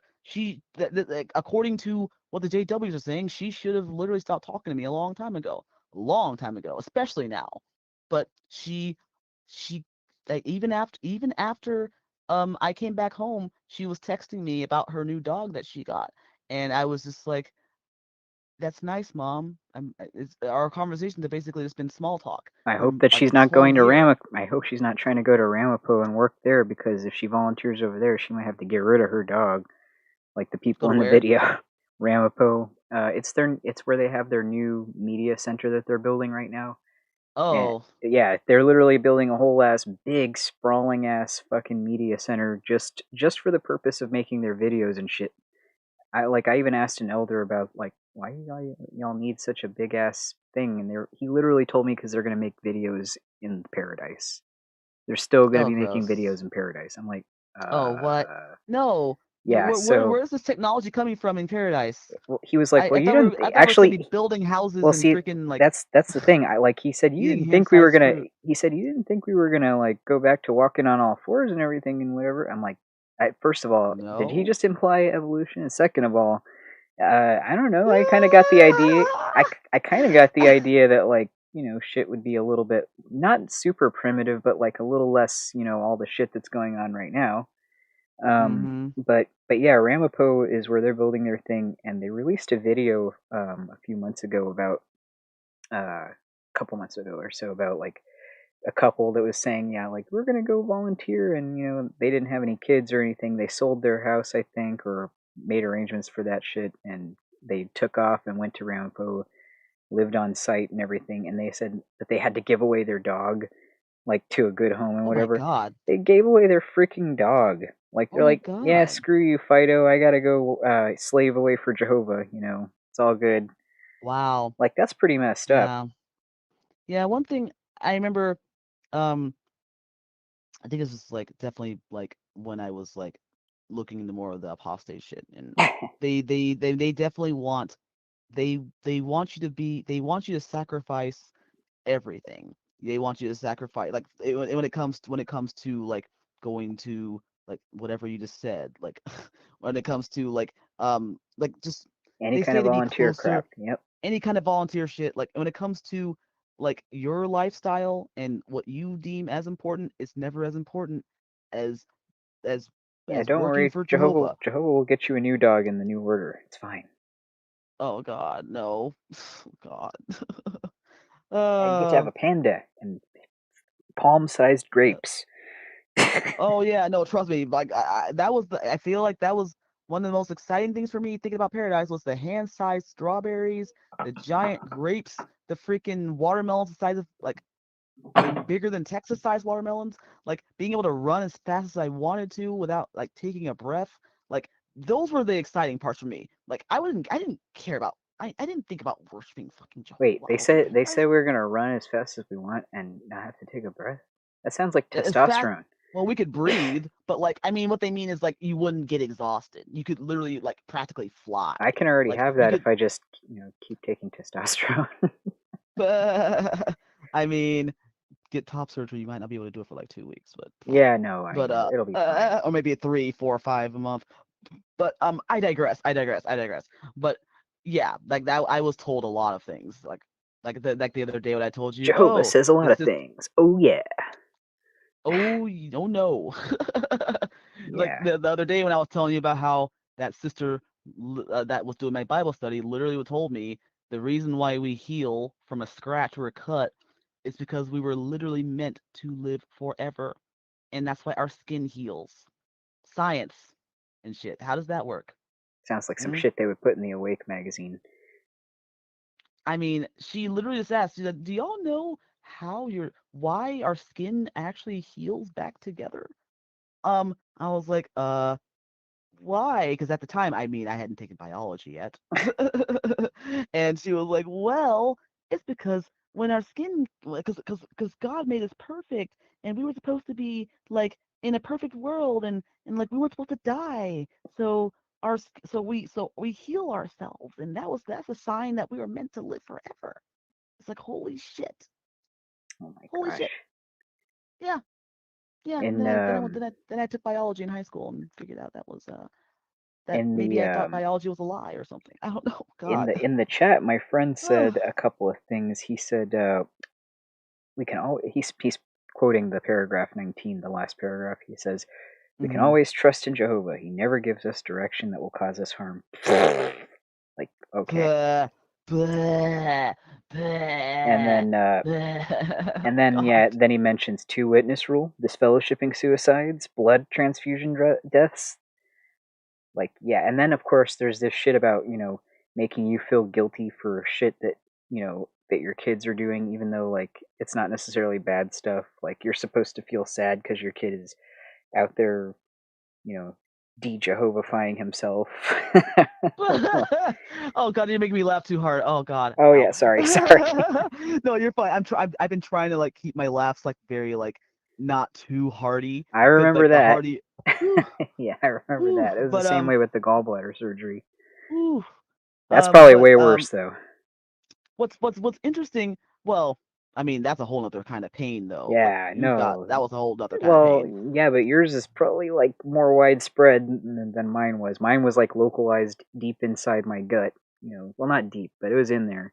Yours is I like, mean, the decisions oof. were like literally like the decisions kind of went but they're kind of on my like side rib cage, so they like kind of like went a bit like they're like not my rib cage. I'm sorry, they were kind of went like they were a bit around my back a little bit, not too Yeah. much.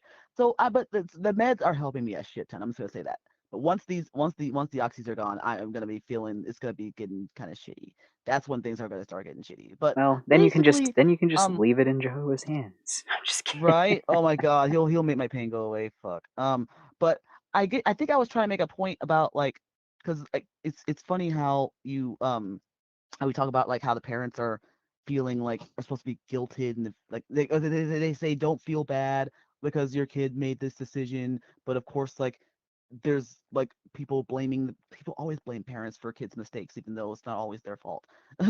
and but and I'm saying this because my dad, who is not a JW at all, he actually hates the JWs. He tried to convince me to leave the JWs when I was a kid. Bless him. Thanks, But Dad. but he also was trying to lead me into Another church or something. another like religion that was gonna harm me. Cause like I remember when I told my dad I was trans. I when I was visiting Texas, again another Texas story, and I was telling him because I don't think he truly understood that I was trans. He just thought I was, wearing masculine clothes and had a new name, but I don't think he actually truly got it that I was trans. So I told him, and he was just like it started off with him just being like, okay, I just tell me everything you need to tell me.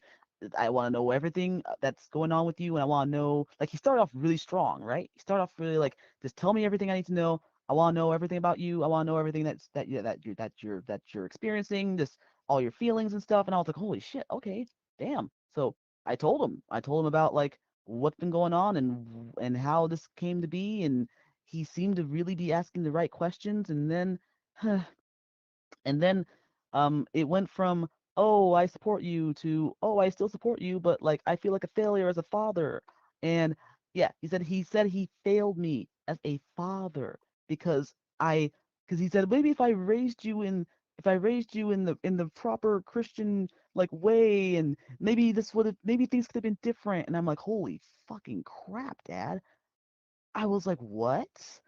Like he literally said like he was disappointed. I'm sorry, he felt like he failed me as a father, and he literally just tried to he just felt bad because I was being myself. I was like, and I said, Dad, of all the things that you failed, I mean, I didn't say he failed. I'm sorry.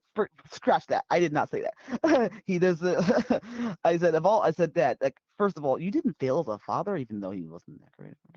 But but I said, but if anything, my dad's always just been himself, and he's always just raised us to be who we are. And like, and I just thought like, and so I told him like, I've always felt like you've just never discouraged me from being me, and like I don't think you failed at all. I mean, if I wouldn't be here telling you right now, or felt confident enough to tell you right now, if I thought you were gonna just like disown me or whatever. I mean, I thought I wasn't sure what was gonna happen, to be quite honest with you.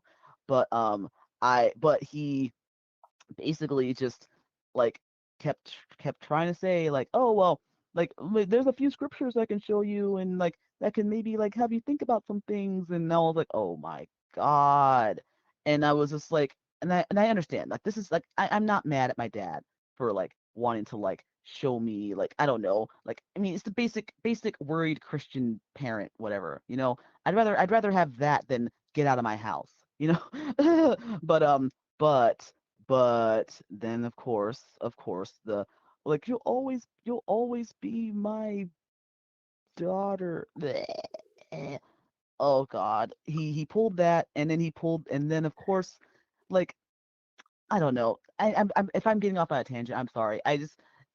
It's just the fact that that my point was really just to say that like he this is just a parent who is taking the blame for me being me, and it's like wow, That's how no, Jehovah's Witnesses feel too, though. yeah, and I was thinking to myself, like, Dad, if you actually raised me in the religion that you wanted me to be raised in, imagine how much more difficult it would have been for me to come out. It would have been extra hard because my dad goes hard. Like, he's kind of like sacrilegious, kind of like I say sacrilegious because he's very very materialistic. Hmm. Woo, boy, he if it's a get rich quick scheme, I hope He he's not sounds ever on gonna hear par. this. He sounds on par with like most of the, most of those mega church type Christians you see today. The I prosperity mean, gospel people, like, yes and partially no, but yes. Um, he he's basically like, um, if someone tells him something's gonna happen and he's gonna run with it, like he's the kind of guy. Basically, after that conversation that I had with him, he immediately started talking about cryptocurrency, and I was yeah, like, he's what? obsessed with money. Oh yeah, he's taking he sees this cryptocurrency thing as being a thing that like will change everything and help his life. And I'm like, but we were just talking about me coming out, and suddenly we're talking about cryptocurrency. What the fuck? What the fuck? And Yeah, then well, of course, it was just kind of random. Like I'm sorry I even brought that up. Now it's like getting me in the algorithm and shit. But oh crap. Hope you don't get it. Hope y'all don't get any crypto ads soon. I'm sorry. oh, it's okay. I've said Um I've said so many things. Like, if I get any, like, I'm gonna get so many weird shit, so many weird things associated with this. Because I think in the very beginning of this stream, I said something about hookers and blow, and somebody commented that in the ah, chat about hookers and blow. Did someone say hookers and blow over here? oh my god. Hey, that's how you get the attention. Hey, you got it. There you go. Boom.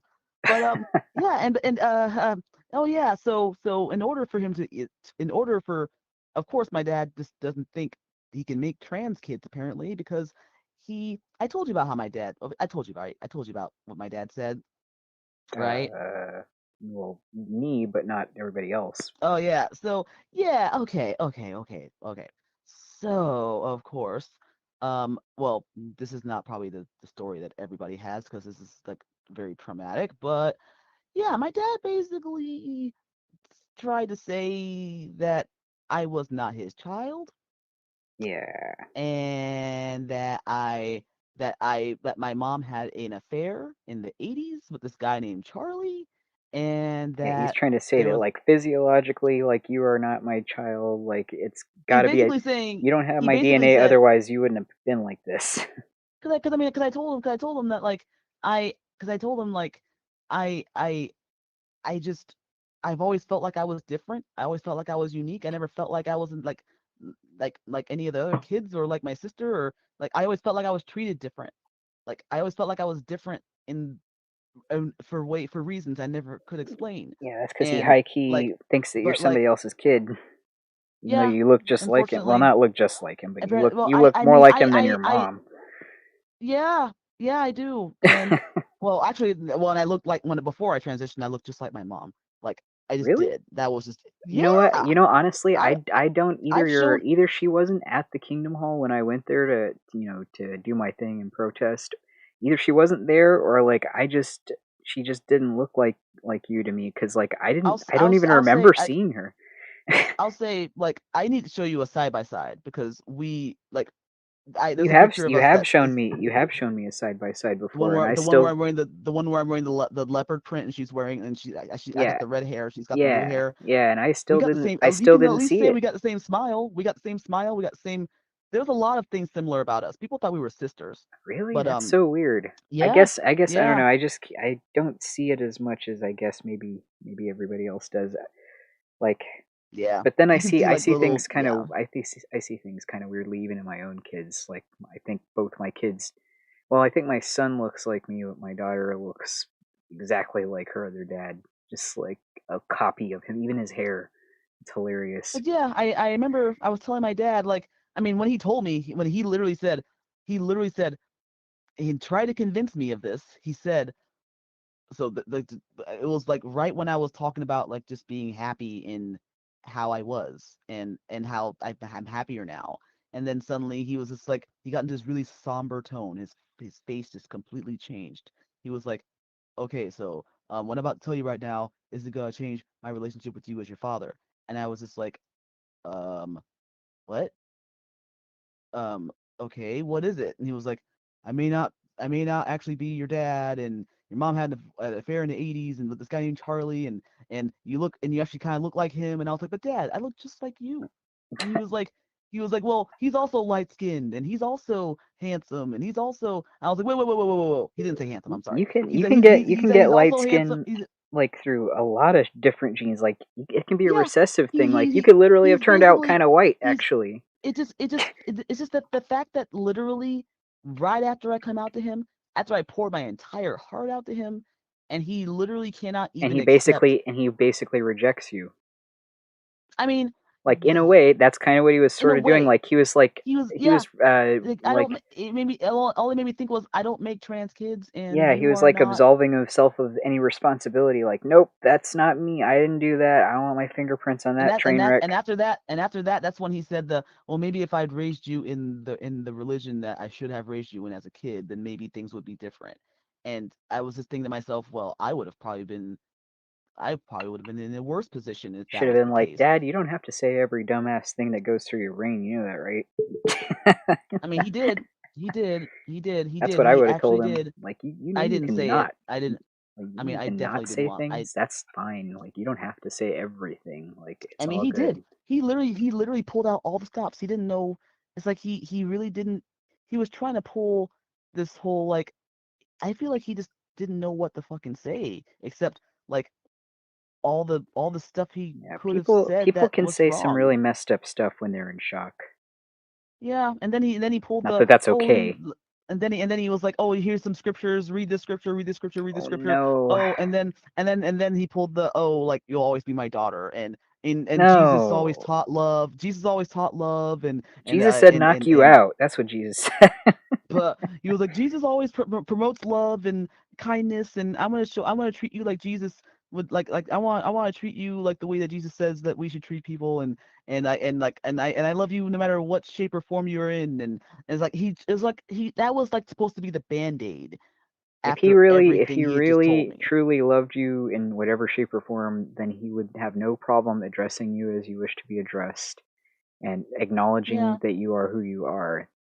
I But he mean can't because he called me he's Nell right away. I will yeah, say at yeah, least, but I know that, and I his know that's one thing. yeah, I but know that's his just the one way thing, but he otherwise, still pretty much told you that he views you and will always view you in the other way, which is yeah, that's not love. yeah, that part hurt. That part hurt. And I mean, I was once I got into town, I realized this is deeper than just my fucking name. Yeah. Like people can say my name, but that doesn't mean that they're gonna see me as the way Right. as Yep. the way I say I That's the truth am. of it. That's literally that. Even people who are Yeah, well-meaning and actually do, feel like they care about you and everything, they can still have that exact issue where I mean, they still. he straight up asked me if I was gonna keep my uterus. That's a really weird and gross question to Straight ask up, anybody, even your own child. straight up. He was like one of the happiest times I've ever had in my life. One of the best times of my life Yeah. is when you and your Um. sister were born, and like and he's like kids are amazing. You don't want he's like you don't it's like one of the best things you could ever do in your life. And I was like, but Dad, I haven't wanted kids for years. And like and he was like, so are you planning on getting rid of your uterus? And I was like, what? Um, I was like, maybe one day. I don't know. Like I said, it was really hard to answer these questions. Like he was asking what procedures I wanted done, and I was like, I mean, Ugh. wow. It was really, really invasive, and it really felt like he really, for some reason, suddenly cared about me having kids. And he never was concerned about that Because before. that's your purpose. Jesus said so. Yeah, it was really bizarre to me. It felt really like, so suddenly now you want me to have kids? My sister has given you three grandkids. Like, why do Like you you need got more? No, enough. I'm kidding. Yeah, I'm that's kidding. no. Like, Honestly though, I mean, this planet's a little crowded. Like I think that's more than enough for his ass. Like she got you covered. Pretty much. Like that's good. apparently my mom doesn't give a shit if I had kids because I was like telling her I didn't want kids, and she was like, oh, that's fine. So but it also made me feel like, man, y'all really don't want me to have kids, do you? Like, No, but we don't want you I spreading all that LGBT crap around. So yeah, no, don't have any well, kids. that was well before I You was know, like well, see, out that's for the thing. anything. But Parents, as delusional as some of those not accepting parents can be, parents can tell when their kids are not going to be, cis and het. They can tell. yeah, They get the it's funny sense of because it. like when I was telling my mom I was non-binary, when I was telling my mom I was agender and non-binary and all that, I was telling her like, well, I'm not a man, I'm not a guy. She was like, oh, I know, and I was like, you that's because you think I'm a woman. Yeah, I mean, Like she's my grandma like used to bully me about the clothes that I would wear and call me a lesbian all the time. Actually, my whole family would call me a lesbian because they thought I was a lesbian. And I was like, no, because I didn't feel like a lesbian growing up. I was like, no, I'm not a lesbian. I am something. Something's going on with me, but I'm not a lesbian. it's I don't funny feel because like like that. it's funny that you mentioned that because like whenever I started dressing more mask, one of the first things that was one of the first things that that my ex-wife told me was that I looked like I was literally like I looked like I was like dressing like in a lesbian way. Like I was like, wow. And one of my exes, another one of my exes, was like literally like oh, like you look like you're Well, about to get all the ladies as a people lesbian. that And I'm do like, that what? shit, people that do that shit are trying to psych you out and trying to like discourage behavior. They're trying to manipulate your behavior. My grandmother would bully me about, "Oh, you only wear t-shirts and jeans and t-shirts and shorts. Why don't you ever wear skirts? You look like a lesbian." I'm like, "You know what? Thank you. Even if I were a lesbian, like, it doesn't matter what clothes I put on. I could be a lesbian in a dress. I could be a lesbian in culottes. I could be a In lesbian in whatever the hell. Like, oh yeah. I don't know why they think changing your clothes is suddenly going to make you not attracted to whoever the hell you're attracted to. That's so weird. Yeah, it's also because like also the ex that was not my ex-wife who said that about me seeming like I was lesbian. I was like, it was like a form of it was almost like when I told him I wasn't a lesbian and that was just I'm just pan or whatever. And he was like, phew, good, that's good to know. And I was like, wow, you just tried to own whatever you could from me, didn't you? Like you really just were like, oh wow, I can still be attracted to you, thank God.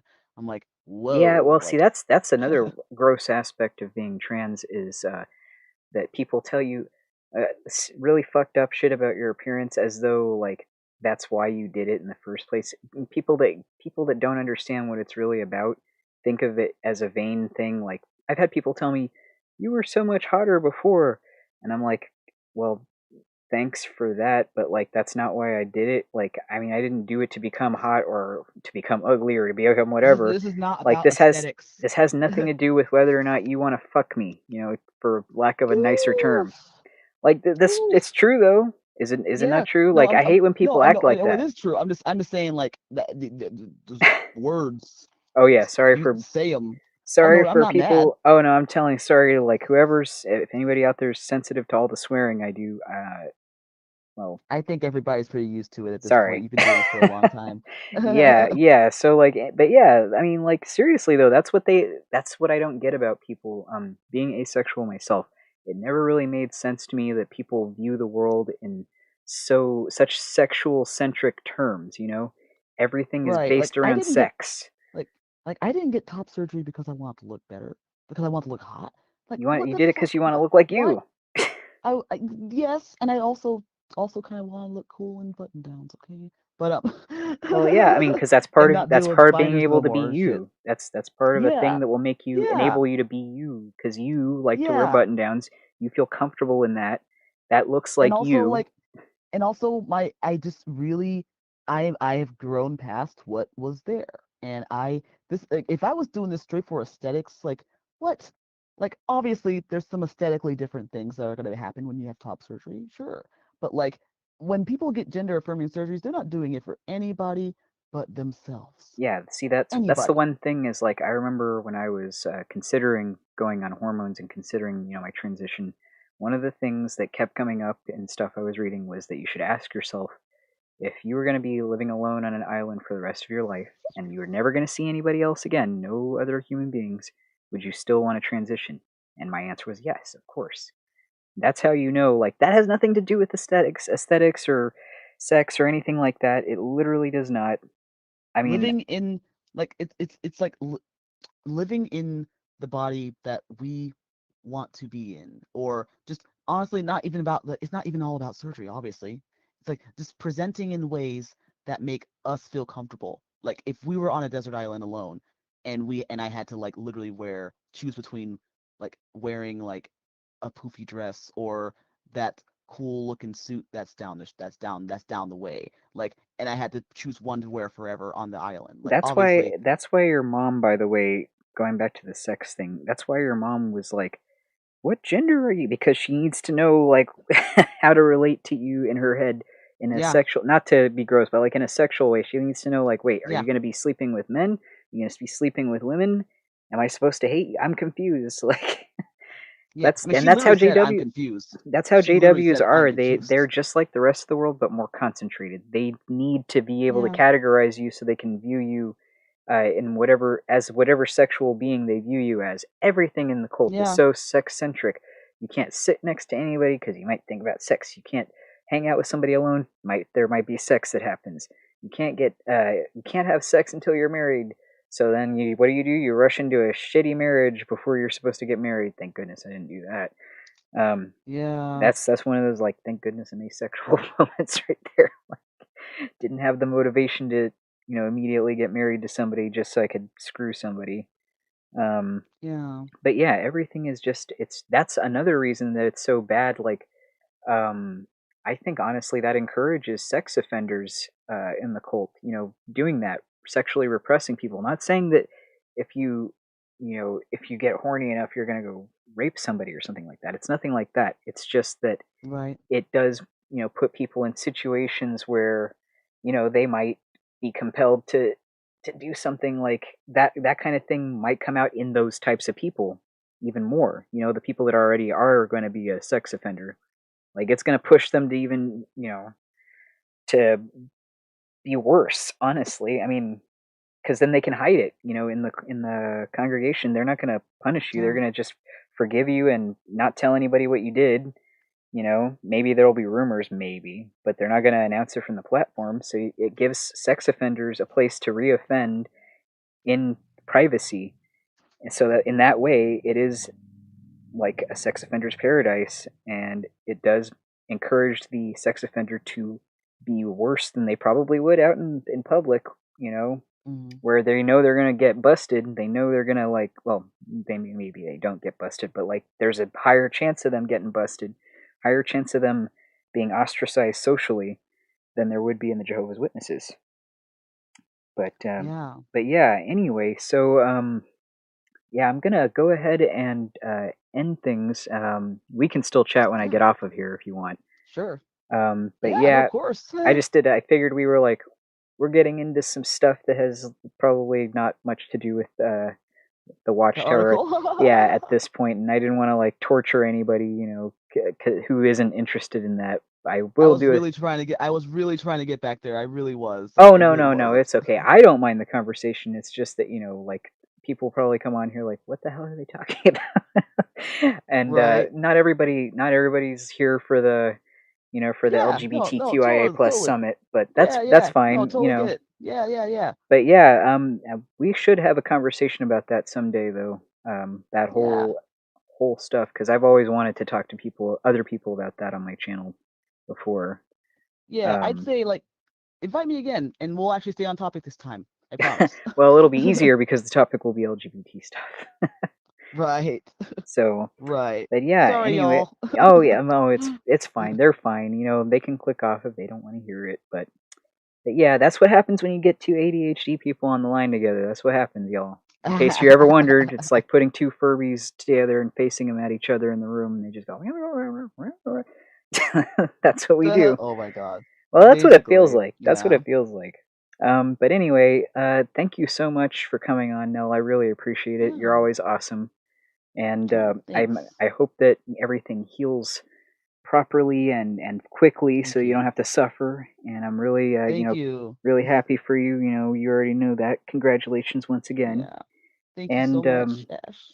thank you everybody for hanging out who was in and out of the stream, because there were some people in and out and stuff. And I hope you got something out of the stream. Whether it was a laugh or you learned something new or you got a perspective on something that you hadn't really considered before.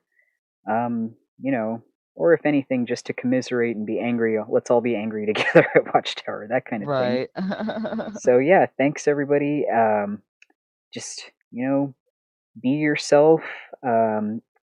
Think for yourself, question everything, and of course, take care of yourselves and each other. You have a good one. Thanks again.